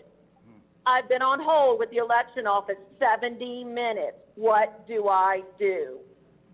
In turn, because of these questions, I had a number of phone calls and emails, correspondence with the election office and the county solicitor before Election Day, trying to make sure I was disseminating information correctly to the voters, volunteers, and the campaign. One call turned heated when the registrar threatened to turn me over to the district attorney for posting a picture of a voter ballot harvesting a large bag of ballots at a Northampton County drop box. It was my opinion the registrar was more concerned we exposed it rather than the fact that it was happening. The most pertinent information I have to offer this committee was my conversations with the election office regarding curing the disqualified naked ballots, which they unlawfully pre-canvassed before Election Day. They actually told me on the phone early in October, they felt them, they held them up to the light, they separated them out in different boxes. Reflecting back on these 3 weeks, in the experience, the major concerns regarding this election are equal protection. Were the Democrats and Republicans treated the same? Were they given the same information and opportunity to vote? Did they equally have an opportunity to cure their disqualified ballots? Not in my county. There was no ability to properly witness the canvass of the mail-in ballots or see the actual ballots. Were there signatures? The solicitor told me there is absolutely no law that allows us to see the counting or to see the ballots. To this day, we have no idea what or whose ballots were counted. Another one, very strange. There's a pattern of reactivated old voter rolls that kept reoccurring on the SURE system. The SURE system is our Pennsylvania voter system. Scores of people that had not voted since the 1990s, more than 22 years ago, were all now reactivated and receiving mail-in ballots. People that didn't vote for Obama or Hillary were all of a sudden receiving mail-in ballots, setting up the opportunity for fraud on a massive scale that would go undetected because voters who never intended to vote would not know. The SURE system is not so sure. We also found in Northampton County more than 1,500 votes where the mail-in ballot was received in the election office on a date before it was even mailed. We have a problem with this election. Thank you for allowing me to share my election experience, and I plead with you to remedy the mail-in ballot process. Thank you. Thank you for your testimony. And our last Zoom, are you there? Can you hear me? And if so, please begin. Is there one more? Nope, that's it. Okay, I guess a Q&A.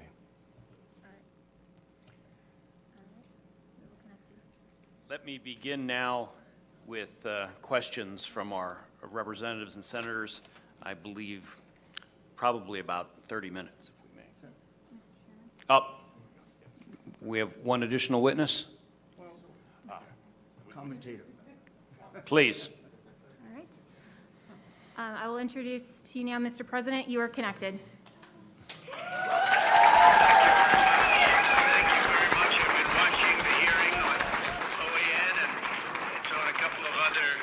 Networks, but I really appreciate being asked to speak, and I'm in the Oval Office right now, and it's very interesting to see what's going on, and this was an election that we won easily.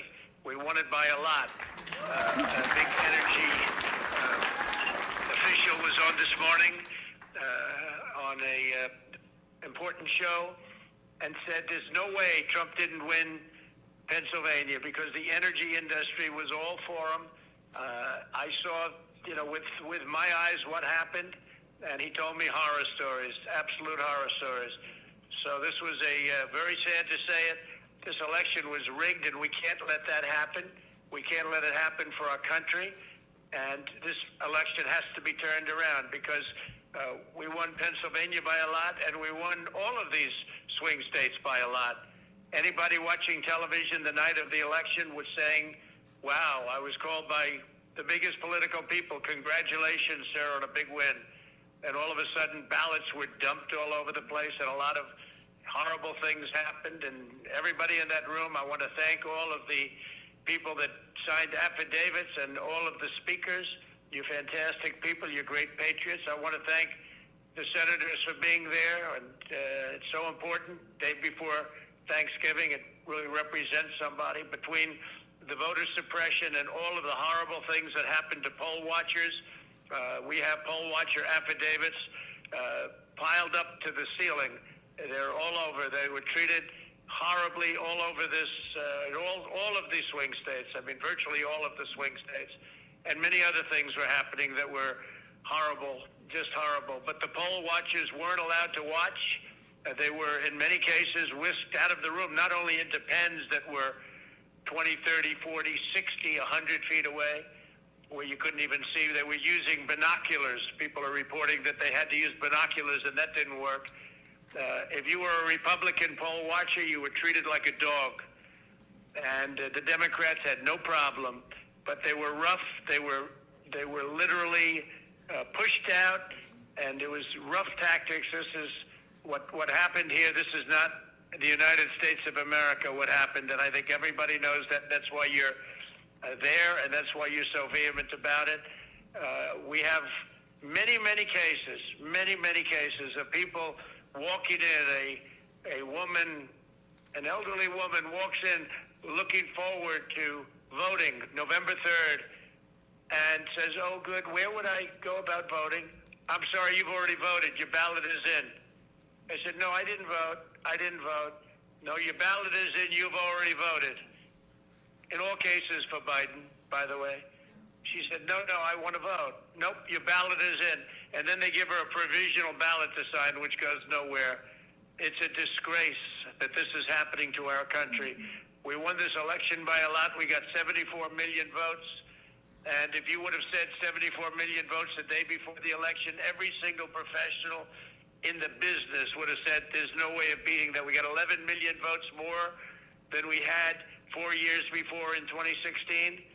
And we got many votes more than Ronald Reagan had when he won 49 states. And nobody would have said we even had a chance of losing. And all you had to do is take a look at the numbers at 10 o'clock in the evening when everybody thought the election was virtually over. And then very weird things happened. But they're not weird to professionals, and they're not weird to Dominion and other people that operate machines, and they're not weird to the people that handle the ballots, where they were flooding the market. People were getting 2 and 3 and 4 ballots in their home. People that were dead were signing up for ballots. Not only were they coming in and putting in a ballot, but dead people were requesting ballots, and they were dead for years, and they were requesting ballots. And the whole world is watching us. The whole world is watching the United States of America, and we can't let them get away with it. And we have judges that are afraid to make a decision. We have judges that don't want to do the same thing. A very good lawyer said, "Well, sir, I mean, that's a big statement for a judge to overthrow an election." I said, "Really? If he got hundreds of thousands of votes more than he was entitled to get through all of the things that I'm listening to right now, and you're just covering a few of them, we have hundreds and hundreds of affidavits of stories that are even worse than the stories I'm hearing. Why wouldn't they overturn an election? Certainly overturn it in your state, because we have other states that are just as bad. If you look at Michigan with Detroit, you look at the things that happened in Detroit, where you have a voter, but you have more votes than you have voters. You take a look at Detroit, Michigan. You have more votes than you have voters. And then you have 2 people that don't want to certify. They don't want to certify. And they're harassed violently. And they turned off the cameras during the harassment for 2 hours. And then they said, wow. And they were afraid, and they voted. And then they went back to sign, and they couldn't do it because they said, we can't do it because this is corrupt. This is horrible what's taking place. Think of it, more votes than you have voters. But that was the least of it. They have things that were as bad as that. And this is going on all over. We're doing very well in a lot of states. A lot of good things are happening in Georgia. We're getting little help from government, but a lot of good things are happening in Georgia, Wisconsin, in Michigan. They're seeing what happened in Detroit. And we sure are looking at what's happening in Pennsylvania and Philadelphia. What happened in Philadelphia, they keep the poll watchers not only in pens, but they keep them out of the building. And the only reason they got back into the building was they got a court order. And then the definition of back into the building was very far away where they couldn't see anything. And they talk about closed circuit television, except you couldn't see it because the picture was so unclear you didn't even know what they were doing. They could have been playing a baseball game. So it's a very sad thing for our country to have this. And they have to turn over the results. It would be easy for me to say, oh, let's worry about 4 years from now. No, this election was lost by the Democrats. They cheated. It was a fraudulent election. They flooded the market. They defrauded everybody on ballots. And I just want to thank everybody for being there. You're doing a tremendous service. This is a very important moment in the history of our country. And you're doing a tremendous service to our country. And don't worry about bravery, because the people that talk the most, they're not the ones you have to worry about. And these are all talkers. They intimidate. But these are not people that you're going to ultimately have to. They push you around. They pushed our poll workers out. Our poll watchers were pushed out of the building. Okay, some got back in, they were put in the pens. But these are not people. Don't be intimidated by these people. But they're bad people. They're horrible people. And they're people that don't love our country. So we don't have to worry about 4 years right now. We have to worry what happened on November 3rd and previous to November 3rd. And by the way, after November 3rd, when people put votes in and they put them in illegally, they put them in after the polls closed. And one of our great Supreme Court justices made mention of that. And I can't imagine that any justice or anybody looking at it could be thrilled when they vote after the election is over. So I want to thank everybody very much for being there. I want to thank the state Senate, respected people, tremendous people, and you're doing a tremendous service for our country. And if something was done wrong, if this election was won fraudulently, and that's what happened, it was a fraud.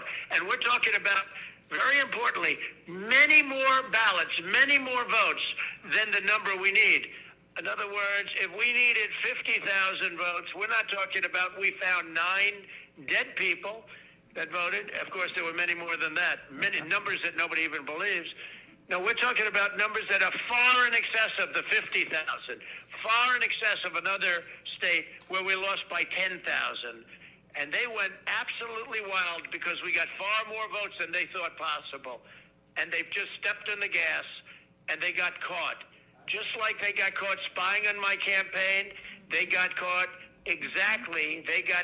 doing this. So I really appreciate it, and the country appreciates it, and we have to turn the election over because there's no doubt we have all the evidence, we have all the affidavits, we have everything. All we need is to have some judge listen to it properly without having a political opinion or having another kind of a problem, because we have everything. And by the way, the evidence is pouring in now as we speak. And I want to thank Rudy Giuliani for having the courage to do this, because there are other lawyers that backed down because they were being screamed at. Rudy is the greatest mayor in the history of New York, and there's a reason. He's got great courage, and he doesn't care. He wants to do what's right. And I told him the other day, Rudy, you were the greatest mayor in the history of New York, and you see what happened to New York without Rudy. You were the greatest mayor, but this is more important. What you're doing now is far more important than being a great mayor of the city of New York and being its greatest mayor by far. By the way, by far.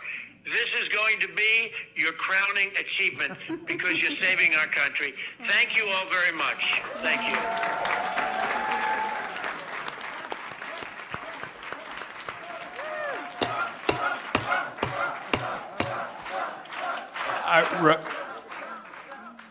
I think what you've just heard guarantees that 100 years from now, that this is the most important public hearing ever held by this Senate committee. We turn now for our questions. Representative Ryan. First of all, thank you very much, Mayor, for being here and for all the testifiers. You know, 16 years ago this week, I was called out of retirement and recalled active duty to go to Iraq to do the elections in Iraq in January 30th, 2005. That was an extraordinarily secure election. As a former commanding officer of a civil affairs group and psychological operations command, I know how to do elections. And what happened in Pennsylvania from a process control perspective was absolutely a travesty. What I am concerned about is the remedy. How do we go from here? We see that there's a perspective from our council that a 1937 law provided the ability to appoint the electors to the Secretary of State. And I'm curious as to whether or not, sir, you believe a special prosecutor should be appointed at the federal level to look at all these irregularities, or whether or not there is still actions that can be done at the state level to ensure that the goal of what we're attempting to do is to ensure, as we did for the people in Iraq and as I did for the people in Haiti, to ensure that the results are fair, accurate, transparent, and a representation of the will of the people of the United States. My suggestion would be, and of course there are several different remedies that you could have. One would be to declare that the votes that were not inspected properly be declared null and void in that county and deducted from the vote total. It's essentially what they do in Wisconsin. Wisconsin has the strictest absentee law in the country. They require an application for every ballot. And when they finish, they only count the number of absentee ballots that have an application. They deduct from the total from that county whatever are missing. So if you have 5,000 absentee ballots, but only 4,000 applications, you deduct 1,000 votes. And the reason they do that is to deter people from doing that in the future. Look at it this way. If you didn't deduct the 678,000 or whatever it is votes that were not counted, there's no penalty for it. What stops them from doing it again next time? Right. And this is a question of not voters acting improperly. It's a question of the inferior officers of this state, because they're inferior to the legislature in this regard, acted improperly. They conducted a completely sham election. They're the ones who have to be penalized. It's a little like the exclusionary rule in criminal law. They've got to be taught you can't do that.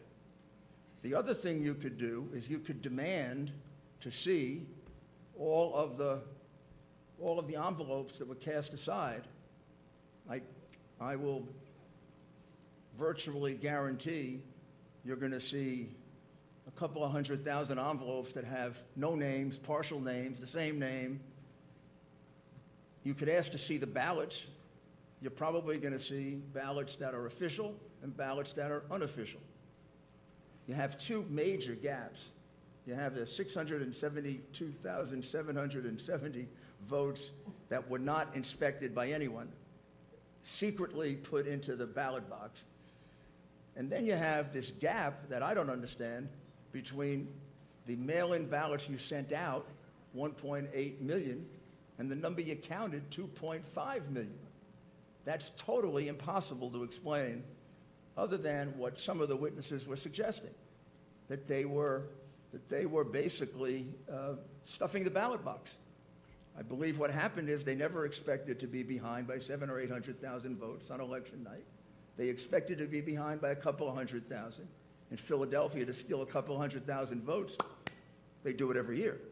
And that's not going to be tough. Now you had a real big problem. So you had to create mail-in ballots. You had to stretch it out for a while. We didn't go into detail on the Dominion system, but we have two other experts who can show you how they injected votes into the Dominion system. And also, so I think I would settle this election, but I would definitely appoint a special prosecutor to prosecute the people who conducted this election.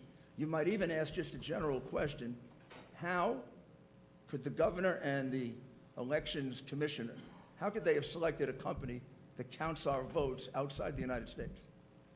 Amen. I didn't know that. Thank you. Thank you.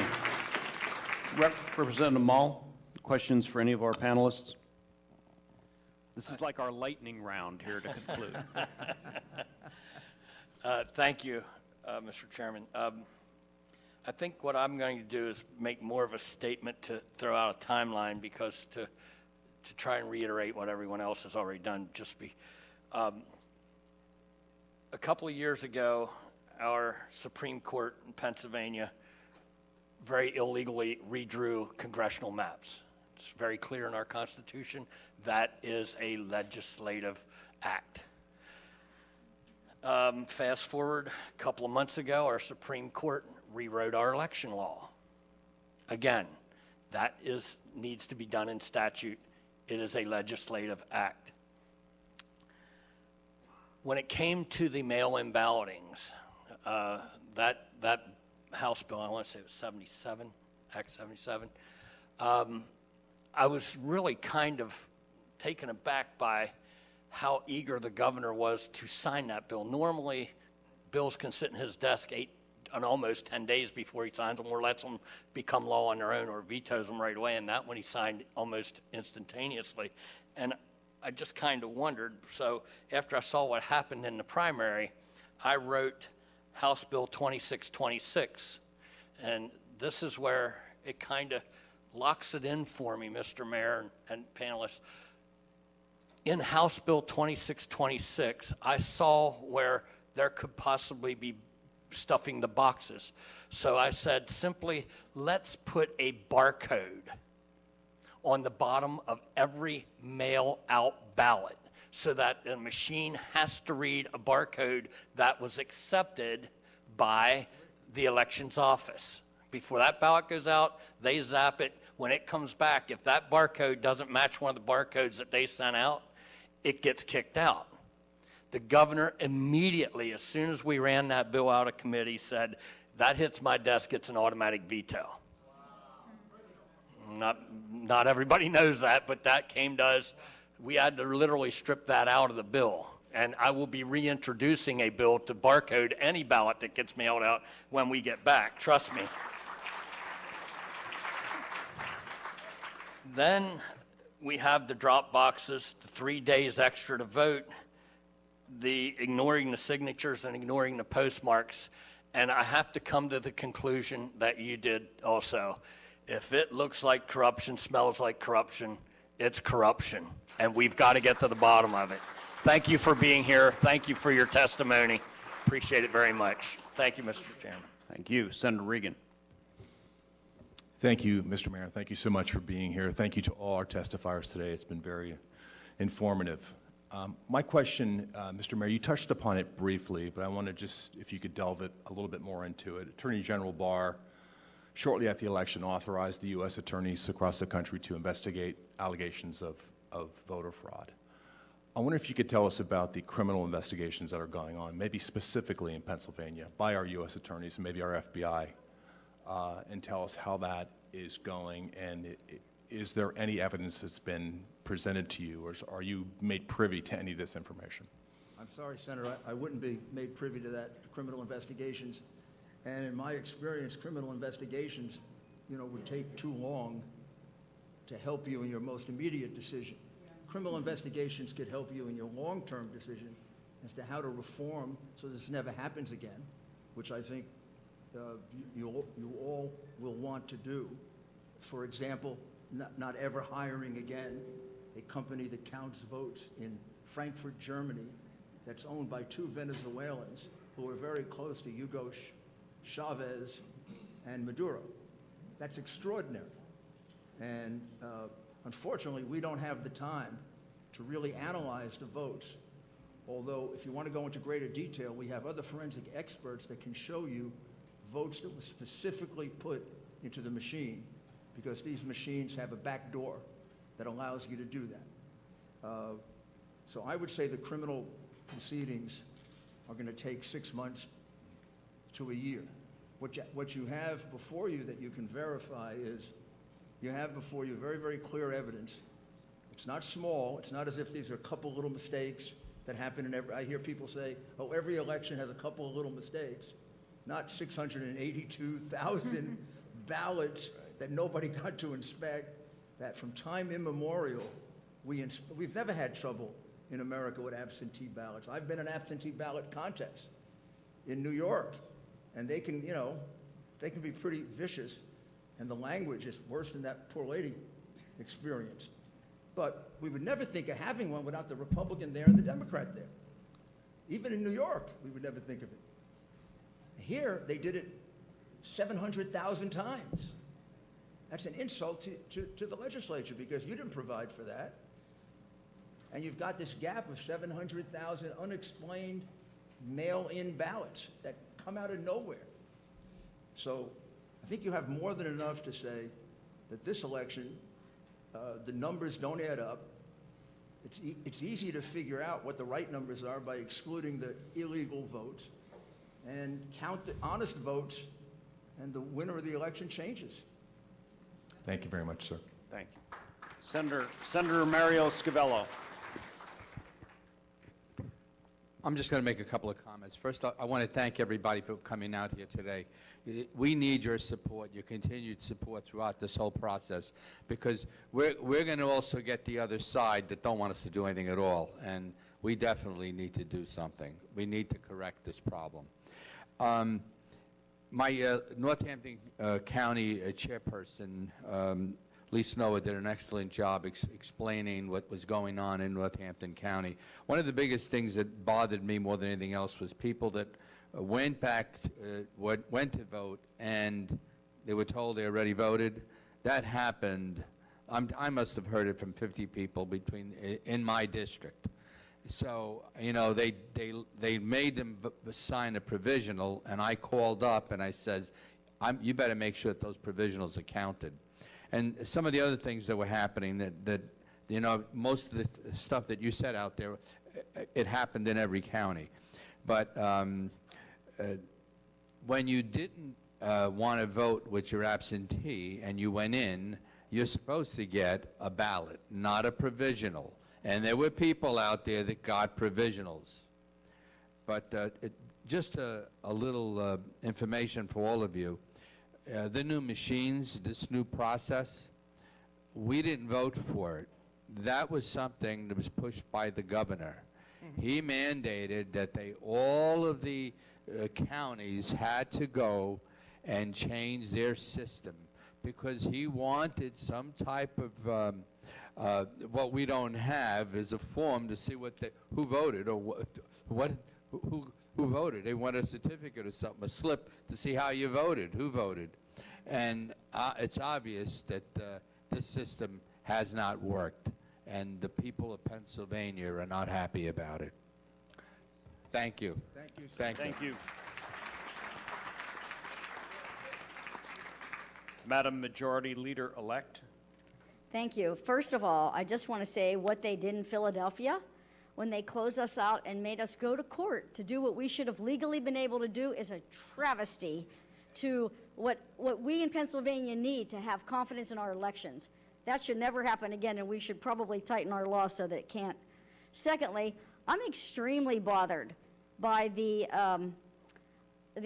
absentee ballot and the mail-in ballot request number being almost 700,000 off from what we received.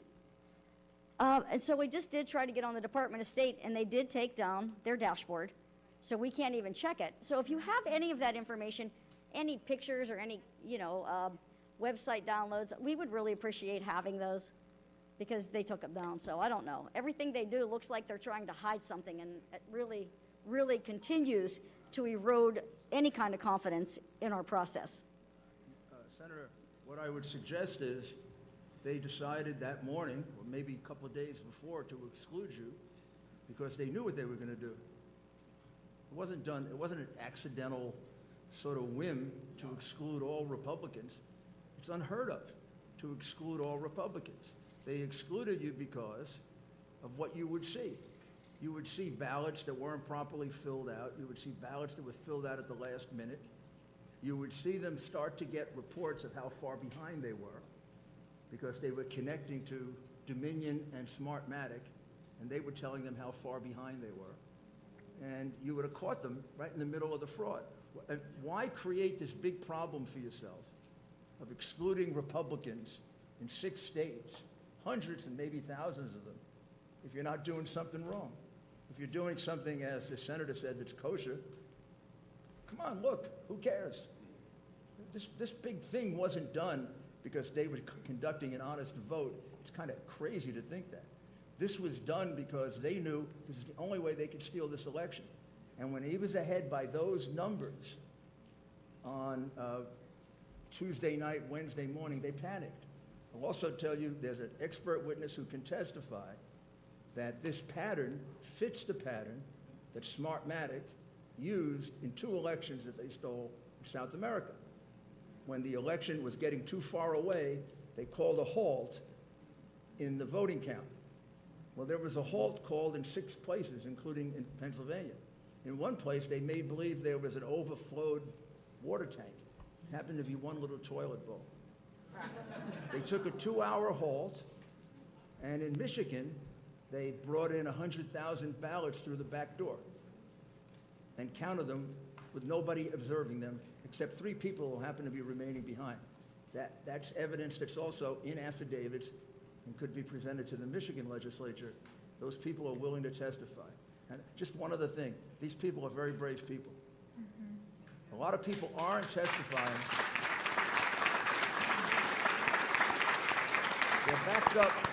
They're backed up by 50 more who are willing to testify. Obviously, we can't present all of them. I want you to know that all of them are backed up by numerous witnesses who say the same thing.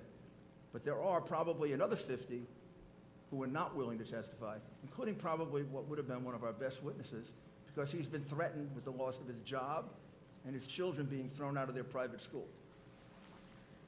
Thank you very much, Mr. Mayor. Thank you. Thank you, Senator. Let's try our Zoom capabilities here. Senator Michelle Brooks, calling in from northwestern Pennsylvania. Thank you, Senator Argyle. I did want to make a comment first. I join my colleagues in being concerned about the arbitrary Supreme Court decisions and their decision to decide to be legislators. And all Pennsylvanians need to be concerned about this. You know, it's not only the election or redrawing maps, what's going to be next that impacts our state? And so not only do we need to be looking at what happened with this election, we need to be looking at how we can stop the Pennsylvania Supreme Court from wanting to legislate when that's not what they're supposed to be doing. And it's very disconcerting, the decisions they made contrary to state law in regards to this election. My question is, if you could talk about the drop-off boxes, again, something the Pennsylvania Supreme Court allowed. Talk about the security around them. I know in my area I did not have a significant amount of drop boxes, but can you talk about what type of security or parameters of safety were around these drop-off boxes, and also how many ballots were collected in these drop boxes? Thank you. That of course, is the subject of another lawsuit. Was brought the other day. I only know it generally. The drop-off boxes were provided, speaking very broadly, in the Democrat part of the state, not in the Republican parts of the state. They were many, many, many very close to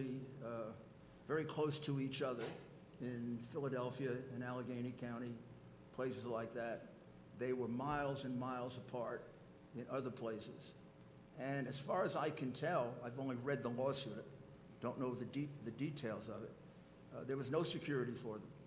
And there are many situations where very suspicious activity was seen, with people dropping off, you know, you're not supposed to harvest votes. People dropping off 30 and 40 ballots at a time. That's a pretty big family. They're going to have a tough time this Thanksgiving, by the way, with the rules of the governor. They're going to have to eat in like 4 or 5 different tents. With hopefully, you know, hopefully they'll be able to celebrate Thanksgiving. But I'm sorry, I just don't know I don't know the details of that. But it is the subject of another lawsuit, and the decision of your Supreme Court that is completely outrageous is the one in which they say that present means just being there. I mean, there was a movie with Peter Sellers called Being There. I don't know if you ever saw it, but he was a potted plant. That's totally absurd to think that when you passed the rule that there should be present representatives of both sides or all sides, that you meant for them to sit there and look at the drapes. I mean, they were supposed to be there as the intermediate court decided. This case was decided by the intermediate appellate court in the president's favor, with a very sensible decision saying present in this context can mean only one thing, present in order to see the identifying data. And in a completely political decision, 5-2, they ruled what I would regard as it was a totally irrational ruling, which we will appeal to the Supreme Court. I think it was embarrassing. Thank you. For them to rule that way. Thank you. Senator Judy Ward.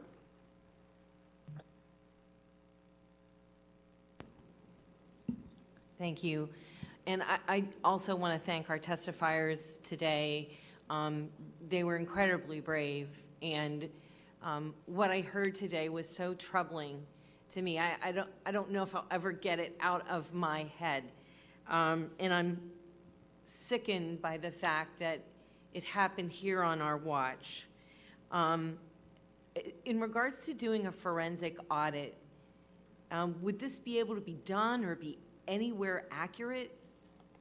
Does anybody know? I was just looking around for my 2 experts. He came over to tell me that all of the material that we have, forensic material we have, is archived, and we can easily make it available to you online, and you can look it over. I don't understand all of it, but maybe I have people help me understand it. But yes, you could do a forensic audit of the machines. Do it. You can do that. Thank you. And I think it would be very, very helpful. I understand that even one machine would give you a great deal of information about how the whole system operates and how they slip votes in at various times. And you're not supposed to be connected to the internet in the counting room, but they were connected to the internet. And your tally was being sent to Frankfurt, Germany, where it was being analyzed. We have a question from Senator Langer-Hulk out in Johnstown, connected via Zoom. Wayne, can you hear me? Thank you. Yes. Yeah. Thank you. Can you hear me? Yes, loud and clear. Thank you. Thank you, Senator Argel. Thank you, Senator Mastriano. Thank the testifiers for being here. Mr. Mayor, thank you for your testimony. I've been vocal that we must allow this legal process to play out, and a country that we live in that we do not allow that is not a country that I want to be a part of. My question is on that legal review and on those legal process. Mr. Mayor, can you give us an indication of how many lawsuits are pending, where they're at in the various appellate processes? And second part to that, the allegations of the mail-in ballots, the 1.8 versus the 2.5 that came in, is that the substance of a lawsuit? Thank you. This is Jenna Ellis, and the mayor has asked me to answer this question. So as far as the campaign is concerned, we have pending lawsuits here in Pennsylvania. That's going up to the 3rd Circuit. They've granted an expedited review. We also have pending litigation in Nevada. We also have recounts in Georgia and Wisconsin, and we also have a pending lawsuit in Michigan. So regarding the mail-in specifically, we are still looking at all of the other legal options, and we are also planning on filing additional litigation by the end of this week. I won't go into detail on that other than to say that this is asking for a judicial remedy to this, and also I'll invite the question from the panel as well in terms of a remedy.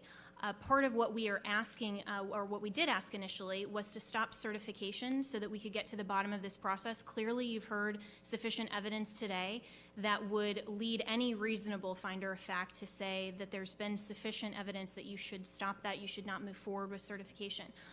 What we would ask the judiciary in terms of remedy can be legislative as well under the Constitution. And I would direct your attention to Article 2, Section 1.2, which says that each state shall appoint in such manner as the legislature thereof may direct a number of electors. And so you, the legislature, without judicial oversight, can direct and take back that power. You have the opportunity as the legislature, and legislature in this context means the state legislature. So although there has been delegated authority to your Secretary of State and according to your law, at any time you can take back that power, and that is the provision and the protection that is embedded in the Constitution to make sure that when there are instances of corruption in a state, that the state legislature, which is the representatives of we the people, all of these wonderful people who are here today in Pennsylvania, and all of your constituencies who voted and who want their voice to be heard, because we are a government of the people, by the people, for the people. We the people need to submit. Thank you. Need to submit our vote. And so I would say in terms of a remedy, you may fashion that even outside the purview of the litigation that we are now bringing. And I'm happy to go into that into more detail if the panel would prefer. Thank you. Representative Kaufman. Thank you very much, and thank you, Mr. Mayor, for being here, and Attorney Ellis. We appreciate your service to the nation because these are definitely difficult times, and all of those who have testified, it truly does take bravery to step out in situations like this and talk about your personal experience. I wanted to direct this to Mayor Giuliani and Attorney Ellis. In the cured ballot issue, or uncured ballot issue, the ability to cure in one area of the state and not in others, that is certainly, to many of us, seems to be an equal protection violation under the 14th Amendment. Can you quantify what you found as far as maybe number or information as far as the number of ballots we're talking, and how widespread it is across the Commonwealth as far as, were there 2 counties that allowed for curing, and they were Philadelphia and Pittsburgh, or were there more counties out there that allowed for curing? That kind of information would be very helpful to us, I think. There's no question, Representative, that it went on, and it went on in the 2 counties you mentioned, and probably 3 or 4 more, curing, in other words. It did not go on in the majority of counties, Republican or Democrat. Most of them were in a quandary. The Elections Commissioner sent out a notice, advice that you could cure the ballot. If you checked with your lawyer would say, no, you can't do that. The legislature has to provide for a cured ballot. So your counties that were sticking to the strict letter of the law didn't provide for curing. The counties that were acting, I would say, illegally, because the Election Commissioner doesn't have the authority to make that change, followed it. It does turn out that those are largely the Biden counties did the curing and the Trump counties didn't do the curing. It's hard to know how many it affected. I could get you the number of actually cured ballots, but I don't think I can get you to the number that weren't cured. Okay. Who are the ones that were affected? When we argued this in front of the court, the judge said, well, maybe those people in the counties that didn't allow curing should sue that county. But that county didn't do anything wrong. That county followed the law. The reason they were deprived of their right to vote on an equal basis is because other counties followed what would be the illegal advice of the Election Commissioner, that you could cure a ballot. for which there is no authority in state law. So we will try to do better to get a good number there. But it's hard to do because a lot of it affected people who just didn't vote. Sure. But I do think the practice, you know, in some cases the numbers are sufficient to overturn the election. In some cases the numbers aren't. But what they do is show how onerous and how draconian the measures were they took to flip this election. I mean, some of them result in numbers that affect the outcome of the election, like not examining the ballots. Some of them don't. But there's still indications that this was a deliberate fraud. This wasn't just a couple of election officials kind of screwed up. This was a deliberate, planned fraud, and that's why the remedy, which seems kind of tough, is justified. If this were just a couple of mistakes, that would be a tough remedy. But this is a plan that was carried out throughout your entire state, and I submit it was carried out in concert with other Democrat organizations. And if you look carefully, they picked only Democrat cities where they control law enforcement and the courts, and they can get ridiculous decisions, like the first the decision they got from a judge in Philadelphia who said, "Oh, you're present. Why do you have to see anything?" Well, because I'm an inspector. That's why. That's a purely political hack decision. And they knew they could get decisions like that in Philadelphia, in Detroit, if it were a different kind of election, Chicago, New York. Those are the kinds of cities they picked. They didn't pick, even in your state, kind of neutral cities, Democrat or Republican. Thank you. Representative Schemmel. Thank you, Mr. Chair. 3 quick questions for 3 different testifiers. So we certainly know about the irregularities and inconsistencies. You just detailed an inconsistency, and you can't prove a negative. That's why you can never prove votes that were never allowed to be cured. But in regard to allegations of fraud, I have a question first, and forgive me, I don't remember names, but the gentleman here from Philadelphia who was denied admittance to observe in a poll. You described being denied the ability to get into a polling place. Did you seek to be admitted to any other polling places and were also denied? I could have gone to other polling places where I heard there was problems, but we decided to move on to other problems. What was her name? I was actually at her polling place that when she was being totally harassed. I was one of about 5, 6 guys to stop the harassment. So there was no polling place that you sought admission to in and around the city of Philadelphia that just allowed you in when you displayed your orange card? I probably could have gone to that entire ward and had the same problem. We went out of that ward because there was other problems going on that day. Okay.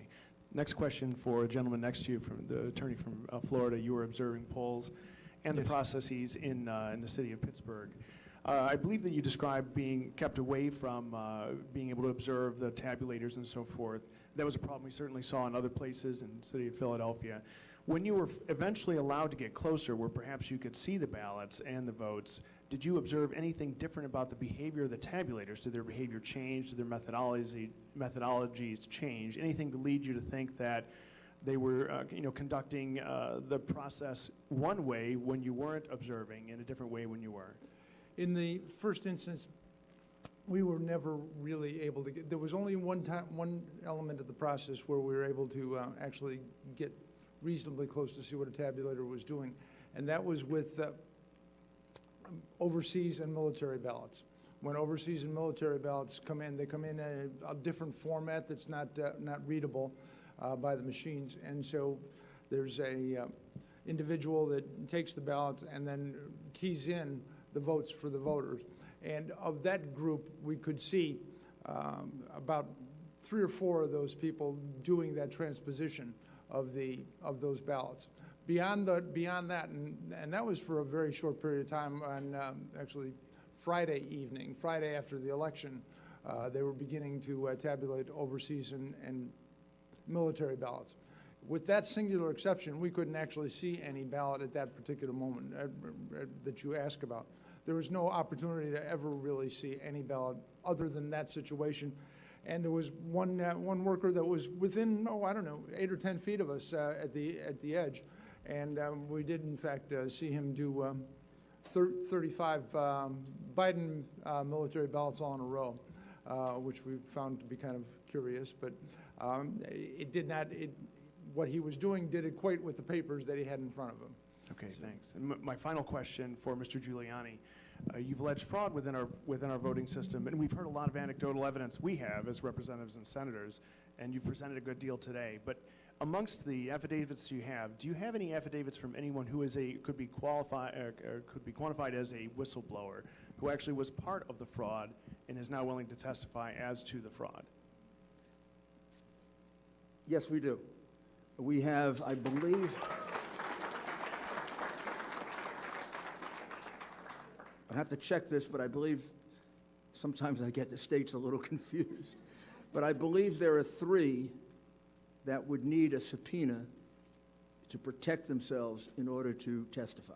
Okay, and then I would presume that's and I would part say of your legal... at least one of them is a Democrat. Okay, I'm not that's sure the other 2. part of your legal claims, I would assume. Yes, sir. Very good. Thank you. And Thank you if all. there's a subpoena Thank you. process, we could work with them to come forward. And they're frightened for their jobs, and I don't want to make too much of it, but they're also frightened for their physical safety. I mean, this is a case in which one of the lawyers, one of our chief lawyers in the case, had to leave because his family was threatened, his little children were threatened, for representing the President of the United States. That's not America. Representative Jones.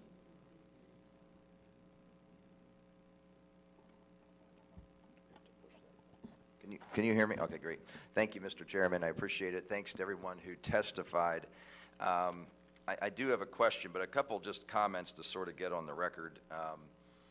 For those that maybe think this is like we just don't like the result, that's not really the case. I've spent weeks since the election having numerous people go through data, and for the sake of time, I just want to highlight a couple of examples why some of these things just at a minimum, they certainly make you scratch your head a little bit.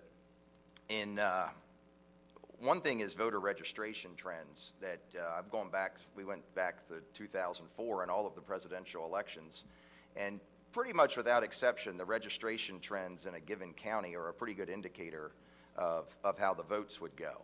Statewide, for example, Democrats had a 1.1 million, I'm rounding the numbers here, in 2012, about a 1.1 million voter registration advantage, and then President Obama won re-election. In 2016, that number was down to 900,000, just under 900,000, and as we know, President Trump won Pennsylvania by about 44,000 votes. In the months leading up to the election, Republicans were gaining about 5,000 to 10,000 votes, registrations at least, per week. I know that because I was spearheading our York, Pennsylvania for Trump effort in my spare time. And that what had been a 900,000 advantage at election day was down to about 680,000. Wow.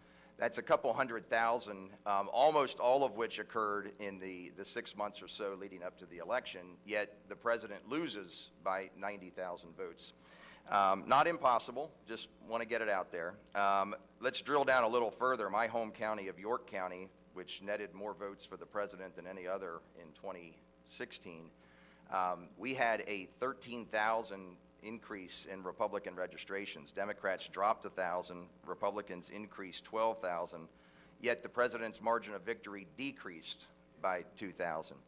In Westmoreland County, there was a 26,000 vote swing, a county even smaller than York. Democrats saw a 10% decrease in registrations, yet Joe Biden outperformed Hillary Clinton by more than 20%. It doesn't prove anything, but I want to at least bring it to everyone's attention that we're just not sort of making things up here that we don't like. Some of these are certainly head scratchers. So when you lose 10,000 Democrat registrations, gain 16,000, yet the margin of victory stays the same, and Biden increases by 12,000 votes in that county. That's surprising. Lastly, if I may, I want to talk a little bit about, I don't know if the gentleman can testify or can return, but your witness on the gentleman with the military background on the voter fraud and so forth. Colonel Waldron. Yes, thank you, sir. I guess my question here is, do we believe or have reason to believe that the mail-in would be more or less susceptible than the election day vote to manipulation? And here's why I ask. Another head scratcher. I'm comparing Republican to Republican, Democrat to Democrat. We all know that Biden did better with mail-in, and that was expected because a lot more Democrats voted by mail, and of course the president did better on election day. Nothing to see there. However, when we compare President Trump to a relatively unknown candidate named Stacey Garrity, who was elected a Republican who won the race for treasurer, on election day, the president did 128,000 votes better than Ms. Garrity on election day. Not really all that surprising. A number of people don't vote down ballot and so forth. Yet with mail-in ballots, she did 41,000 better than the president. I have a hard time understanding that. Let's go to Joe Biden. We have a relatively well-known attorney general here, Democrat, Josh Shapiro, who won re-election. He, on election day, he defeated Joe Biden by 52,000 votes. He did 52,000 better than Joe Biden. Yet with the mail-ins, Biden does 54,000 better than Shapiro. And I just sort of want to get that on everybody's radar. Maybe there's an explanation, but I don't really understand how Democratic mail-in voters are that much different than Democratic election day voters. And interestingly enough, apparently Republicans who vote by mail are much more likely to vote for the down ballot candidate than on election day. Last comment there. Part of the argument is that people didn't vote down ballot. That's going to be a lot more prevalent on election day when you've waited in line for 2 hours and you're in a hurry to get out there. But this speaks to the opposite. With a mail-in ballot, you have plenty of time to complete your ballot and to go down ballot. So if that was the case, the opposite should be true if you're tracking with me. So I guess my question there is on, do we think the mail-in is more susceptible? And then lastly, maybe for you, Mr. Chairman, or whoever has a little more clout here than I do, it is imperative that we secure the SURE system data. And some of the things that we are questioning can be easily proven or disproven. We just want the facts. So for example, if we see huge numbers of inactive voters, I think one of the witnesses spoke to that. Did we see huge numbers of inactive voters on the mail-in side? That's all right there in the data. We know how frequently people voted. We know who requested mail-in ballots. Did we see multiple mail-in ballots going to the same address? It is mind-boggling the record turnout that we saw in a state where mail-in voting is brand new during a time of COVID, where the ground game was certainly hindered by that. Doesn't mean it didn't happen, but we have the data. This is a simple query of data. This is not a manual recount of ballots. This is a simple query of data that the state possesses, specifically to say, did significant numbers of mail-in ballots go to the same address? I could do that myself in probably 10 minutes if I had the data.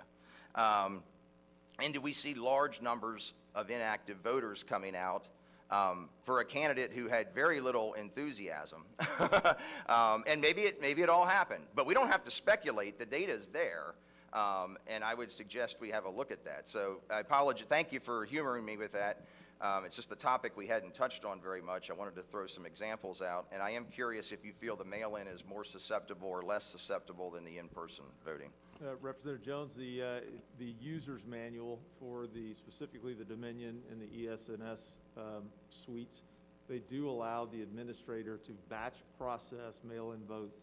So what that does is they process all the mail-in votes in a batch, and it can be a batch, they normally scan in batches of 50, but they can just chunk all of those votes into a batch file. The administrator then can select which candidate or which percentages of that mail-in ballot go to which candidate. So they're very susceptible to individual manipulation by an administrator or operator. And would that be, if you were trying to move large numbers of votes, would would it be more logical to do that through the mail-in where you had a large batch at a county level, or am I speculating too much there? Yes, no, and it's to do a manual recount of all those ballots is much more time consuming, and like we mentioned earlier, if they were mass produced, you know, and they were single vote, then there is potential to add extra ballots to the count. Thank you very much, and I appreciate you giving me the time, Mr. Chairman. I also am just curious what we heard the testimony with the USB sticks in Delaware, why that's not being investigated. That seems like that would be criminal activity that we've heard here discussed, and where law enforcement is on that. Probably not your immediate concern, Mr. Mayor, but am curious about that as well. Thank you very much. Thank you. Representative Zimmerman. Yeah, thank you, Mr. Chairman, and thank you, Mayor, for coming to Pennsylvania, and all those willing to testify. Thank you so much. So just a comment and then also a question. So in Lancaster County, where I'm from, since May, we registered over 12,000 new Republicans, and a large percent of those ended up being Amish. They might understand the difference between freedom and socialism more than most of us, but I think probably the audience is here for that reason as well. So that's just a comment, just for your information. The question I have, Mayor, for you is that as legislators here in Pennsylvania, is there one or two things that you would advise us or suggest to us that we really concentrate on and or make a change? You know, what comes to mind that would be most important for us to really do here in Pennsylvania? Well, first thing, of course, as a lawyer for my client, along with Jenna, we would ask you not to certify, and to certify the correct, honest votes, which I think can be arrived at several different ways. And probably the easiest way to arrive at it, just because of the huge number of votes, are the votes that would not properly inspected. And when I say properly inspected, they weren't inspected at all. You could almost consider them hidden votes counted in a back room where everybody was smoking cigars. And the reason you have a lot of votes without a down ballot, you're quite correct, Representative Jones, that it's much easier to fill out your home, you can fill out the down ballot, than rushing through a machine. However, if you only have a half hour to get 10,000 votes in, you don't have time to do the down ballot, do you? If you're sitting, in a truck somewhere, right near the place you're going to bring in shopping bags, and I don't think we have this evidence here, but we have this evidence in Michigan. We have evidence of trucks coming in with ballots in garbage pails and ballots in cardboard boxes. So maybe it's my prosecutor's paranoia, but it seems to me that those ballots were filled out that night. And you don't have time to vote for all those. You just got enough time to go. And that's why you get this strange anomaly that there are so many down ballots not filled out for Biden. Can I add one thing? Yes, sir. I learned as a lieutenant never to bring a problem to my superiors without a solution. That's one of the things I try to live to today. There are solutions that are available. I've made the simple comment that your vote should be at least as secure as your Venmo account, and it's not. It's easily fixable with blockchain. There is a process out there that was developed by MIT. It's called Votes, V-O-A-T-Z. It's being fielded now. The problem is there are no national standards for federal elections, and there are no enforceable standards. So if nothing else out of this election, if we have a set of enforceable standards and we use technology like blockchain to ensure that every vote going through the whole process is transparent from soup to nuts, then we can ensure a technologically advanced, secure election that's not, an individual vote may be manipulable, but batches of votes would not be. So, Great information. Thank you so much. Thank you, Mr. Chairman. Thank you. Can I add one thing Sure. as well for the mayor? So you asked what two things? Well, I think those two things are very clear, that you have to deal with today and then you have to deal with the future. And the more pressing instance right now is today, and this body should deal with that in some way. And you are the constitutionally vested entity to do that. You have a variety of options in front of you, and when you deliberate together how to best address that, you have the constitutional authority and permission to do it. And so the mayor has suggested one possible remedy. There are others, and you could call for a special election. Still, you can direct the manner of your electors. You have a variety of constitutional options, but one option should not be to ignore it and to certify a corrupted, irredeemably compromised election.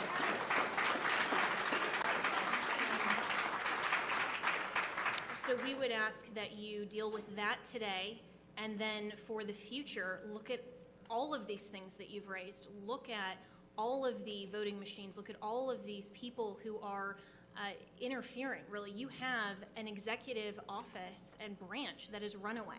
You have from your governor to your secretary of state to each of these individual election officers. This is election official fraud, and that's what's going on here. And for the sake of every future election, that should be addressed in the legislature, because you also have the constitutionally vested obligation to the people of the state to address that. So my recommendation, along with the mayor, and I sincerely applaud everything that he has said as well, and on behalf of our client, but on behalf of the nation. You're right when you say that this isn't just about overturning an election. It's not about deriving the outcome. That's what the fraudsters want to do. What we want to make sure of is that we, the people, get to select and prefer our commander-in-chief, and you have the obligation and the responsibility to ensure for the people of Pennsylvania that that Thank you. occurs. Thank you very much. Thank you. I believe we have Representative Metcalf on Zoom with one final question. Darrell? Can you hear me, Senator Argel? Loud and clear. Thank you, sir. Thank you, Senator Argel, Senator Mastriano, for hosting this very important hearing. It's very important to the future of our republic today. Thank you for the invitation to the House members that are joining you there today. Thank you for the invitation for me to join you via Zoom today, and thank you for the opportunity to provide some input and ask a question of Mayor Giuliani here today. But a lot of what's been talked about, and I really appreciate Mayor Giuliani and the attorney's initiative to the General Assembly to reassert our constitutional authority regarding the certification of this election. I am former state government committee chair that had oversight for the election law for many years. I served in that position not during the last term, but in the past, and we have battled in Pennsylvania to fight the fraud and fight the way that our election laws have been violated, not just for several cycles, but for decades. And we've actually had a state Senate race that was overturned, I believe, in the Philadelphia area back in the 90s because of fraud. So when we look at what has occurred here, and I really appreciate Mayor Giuliani bringing all of those individuals before us today to provide testimony at this hearing.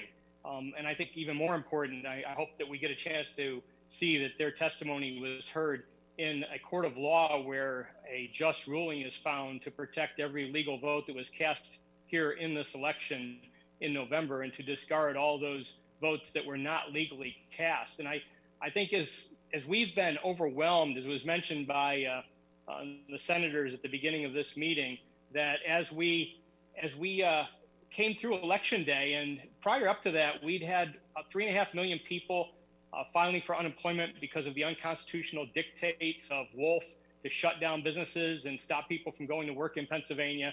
And we were just overwhelmed with those calls. But since Election Day, we have been overwhelmed with calls from individuals who are distraught over the future of our republic, the future of our future elections, and being able to ensure that people are having their legitimate legal votes counted to elect who's going to govern them. And right now, with the examples that were shown here today with these witnesses, a lot of the people have been calling my office and emailing me They are demanding action. And as we've heard today, there's a lot of citizens out there that have important information that needs to be shared in the courtroom to ensure that that these fraudulent activities, and it's not, I mean, a lot of times when people talk about fraud, they're thinking of impersonation, but that's not what we're talking about. We're talking about fraudulent activities as far as a fraudulent election because they've not abided by the laws that have been passed by we the people through our elected legislature as the U.S. Constitution, as our state constitution, as our laws provide for to facilitate our elections. So Mayor Giuliani, as we move forward, and I stand with Senator Mastriano and others that are there today.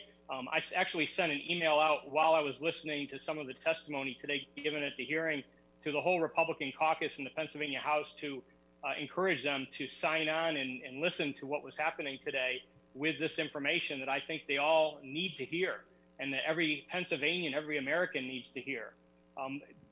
To help encourage our citizens, Mayor Giuliani, as you move forward in the court battle, I know the press has been continually day after day saying no evidence, no evidence, no evidence. Well, I think we heard a lot today. Do you expect that you're going to have an opportunity in the right level of courts in our state, in our nation, to have this evidence presented by some of these people here today and others that you have signing affidavits?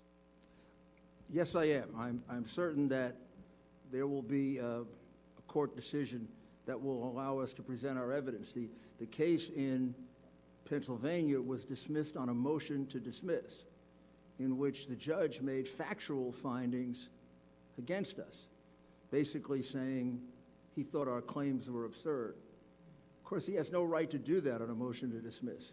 On a motion to dismiss, he has to assume that everything we're saying is true, and I think it was just done to delay us.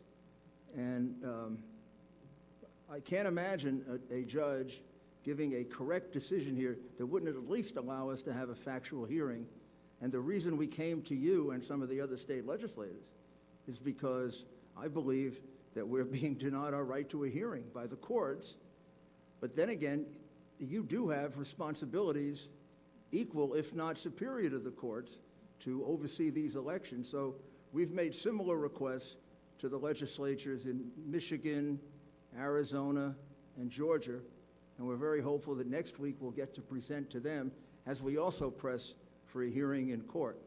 I think it is really important for the American people to see these are not my claims or Jenna's claims or President Trump's claims, and many of these people came to us because they're so upset. These are the complaints of the American people, and I'm more than happy to make available to you an outline of the other affidavits. It would have been impossible to produce all the witnesses, but I can show you that for each one of these witnesses, there are anywhere from 15 to 50 other witnesses who saw the same thing. I have a list just in Pittsburgh alone of 27.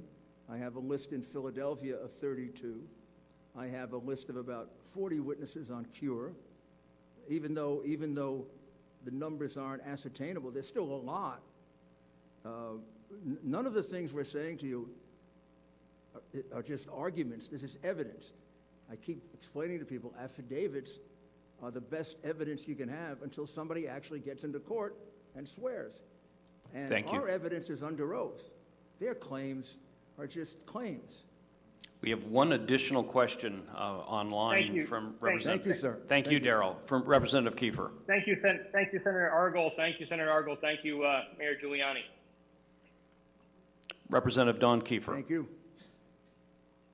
Thank you. Thank you, Senator Mastriano, for hosting this, and thank you, Mayor, for all of the testimony that you have brought forth. Two questions I have. First is regarding testimony that we received on the pink highlighted ballots that were scanned through and submitted, and then they were able to be redocumented and then scanned through again. Is there any action being taken on that, given the number of ballots that we're talking about there? Do you have the answer to that? I don't, that's the state issue.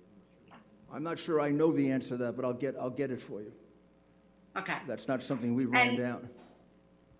Okay, that would be great to know We will find because out. I know we saw a That's a lot of very- that. that's a And very there's good point, speculation and- out there that people were just blindly filling out these ballots, but there is supposed to be a process, and so and it was my understanding that that process was supposed to be videoed or live streamed and Correct. witnessed by a majority and minority inspector when you are recreating a ballot that is not able to be scanned.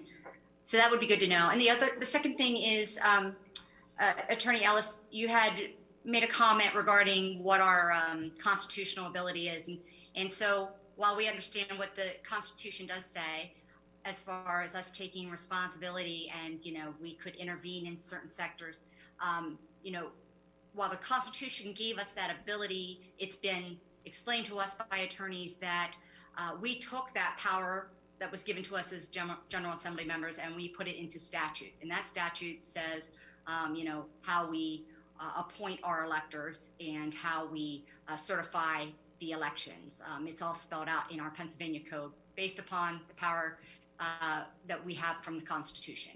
You have a differing legal opinion of that? Yes, I do. And I think that our collective, and with my co-counsel here, you can take that power back at any time. And when you have the delegation of authority, the legislature can take that back. And you also have an instance here that the law was completely ignored. So even though you have a manner in which your electors are generally selected in Pennsylvania, and that's worked for the past presidential elections since those statutes were authorized and gone through the legislature, this is an election that has been corrupted. And so you can't go through that method, and those laws were violated. And that is the General Assembly here, the legislature, is the authorized entity in the Constitution that selects the manner. You can take that power back at any time. And so when the laws were ignored, and that's where we have, and why we have all of this evidence to bring to you, is to show you each of these different types of ways that election officials have violated the manner in which you, as the General Assembly, have prescribed in the law how you select your electors. Because they violated that law, you have the constitutional authority to craft a remedy. You can take that power back at any time. You don't need a court to tell you that. So absolutely, and you can look at that. You can look at the federal law for elections. This is your constitutional prerogative. State legislature, in the context of Article 2, Section 1.2, means state legislature, period. You also delegated it to the very people whose conduct is in question and whose you're asking them to investigate themselves. So given the fact that this is your sole constitutional right and authority, you can always assume constitutional authority that you've delegated back. You also have a rational basis for doing it because you're asking them. I mean, this was done, one might argue, or at least that's one of the interpretations of the fact, deliberately by the governor, by the elections commissioner, who issued absurd opinions telling people to violate the law. And then you're going to ask them to make a decision on the election that allegedly they corrupted? It seemed to me you have a perfect right to take that back and make that decision de novo. Thank you. Thank you very much. I want to thank everyone for your patience. The public, our many witnesses, our senators and representatives.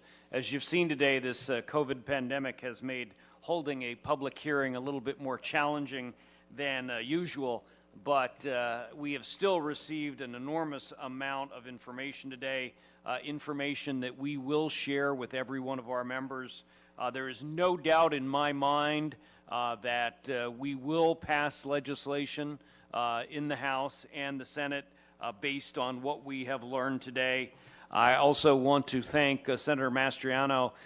Doug and his staff have been enormously helpful today. It really goes without saying, we would not be here without Doug Mastriano, and so I'm going to give him the last word, because I know even if I didn't, he'll take it anyway. And he deserves to have it. Doug.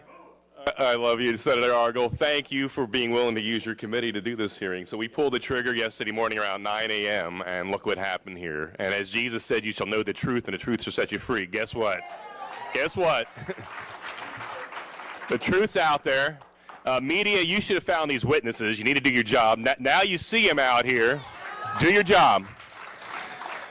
You're essential to this republic, and without you doing your job, instead of being partisan hacks, this republic can't stand. So now you got some information, you got some witnesses with courage. These people are heroes to me. As a retired Army colonel, I look at them and I say, you guys are outstanding. Thanks for being willing to step up. Because I am cognizant that the so-called tolerant people on the left will not show much love or tolerance to people they disagree with. And so thank you for standing, because you're warriors, being able to stand for and save this republic. So thank you for going forward here. I mean, indeed, I started this off quoting from John Adams. We are in Adams County. You know, facts are stubborn things. There's a lot of hard facts out there, and guess what? As history and change in 1863 in Gettysburg, back then it's July 1st, 2nd, and 3rd, so on this day, history is changing for our country and state back at Gettysburg once again.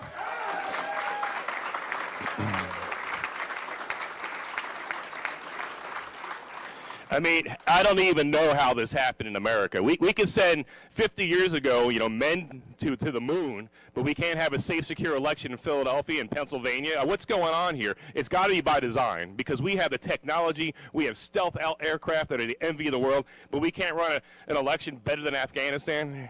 Congressman Perry, you and I were in Afghanistan, and I don't know how in the heck Afghanistan has more secure, safe elections than Pennsylvania does. I mean, beam me up, Scotty. There's no sign of intelligent life anywhere. Really? We move heaven and earth with American dollars to secure elections in Iraq and Afghanistan and elsewhere. We can't do it in our own state. It's by design. There's people in Pennsylvania not interested in safe, secure elections, and we have to correct this. There's two things that need to happen. First off, we need to make sure the real winner is sent forth from this presidential election. And number two,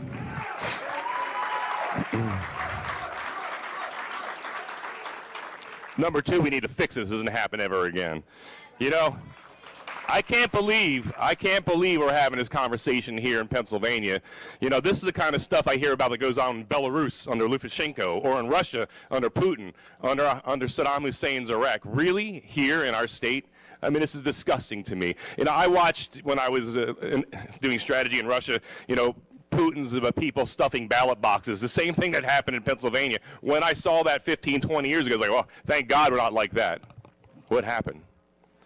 What happened? And we're not going to let it stand. You know, I saw, you have to forgive people because we are a constitutional republic, so I'll forgive those that say democracy, but I saw one man had a sign in Philadelphia, and the irony wasn't lost on me.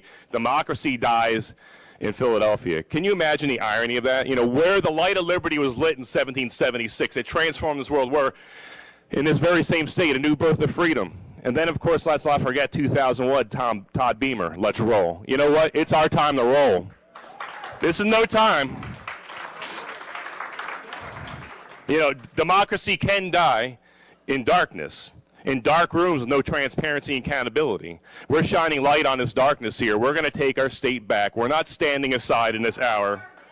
You know, as Representative Metcalf rightly said, in 1994, there was so much shenanigans and cheating in the Marks versus Stinson case that a federal district judge threw out the election results, took a senator out of Harrisburg, state senator, and put the Republican in because the election results were so corrupted. So we do have a precedent here, federal courts, and I hope you take a hard look at that here. Has our election results in Pennsylvania at the presidential and other levels been so corrupted that the results have to be thrown out? That's going to be a case you're going to have to make before the Supreme Court there, but it sure sounds like something stinks in Denmark or in Philadelphia. I don't know. You know, one vote, one person, one legal vote per person, and any cheating goes in there disenfranchises an American. And I can't believe this is happening here, and we're not going to let it stand. I don't know why it's so hard. You know, I know it's hard because this has been going on here for a lot longer than we imagine.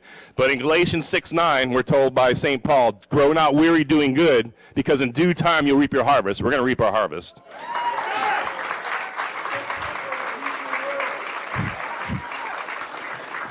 The time for dithering, the time for dithering and deliberation is over. It's time for decisive action. We have to protect our Commonwealth and our nation. The eyes of the world are upon us, and let's turn the Commonwealth of Pennsylvania from a laughing stock to the pride of the world once again, as we've always had been and need to be again.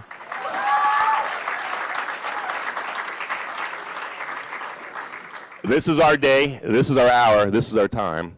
So yes, Mr. Franklin, a republic, if you can keep it, we're going to keep it. Can you keep it? Can you? Will you? We're going to keep the republic. Thank you, and God bless you all. Thank you all. We stand adjourned.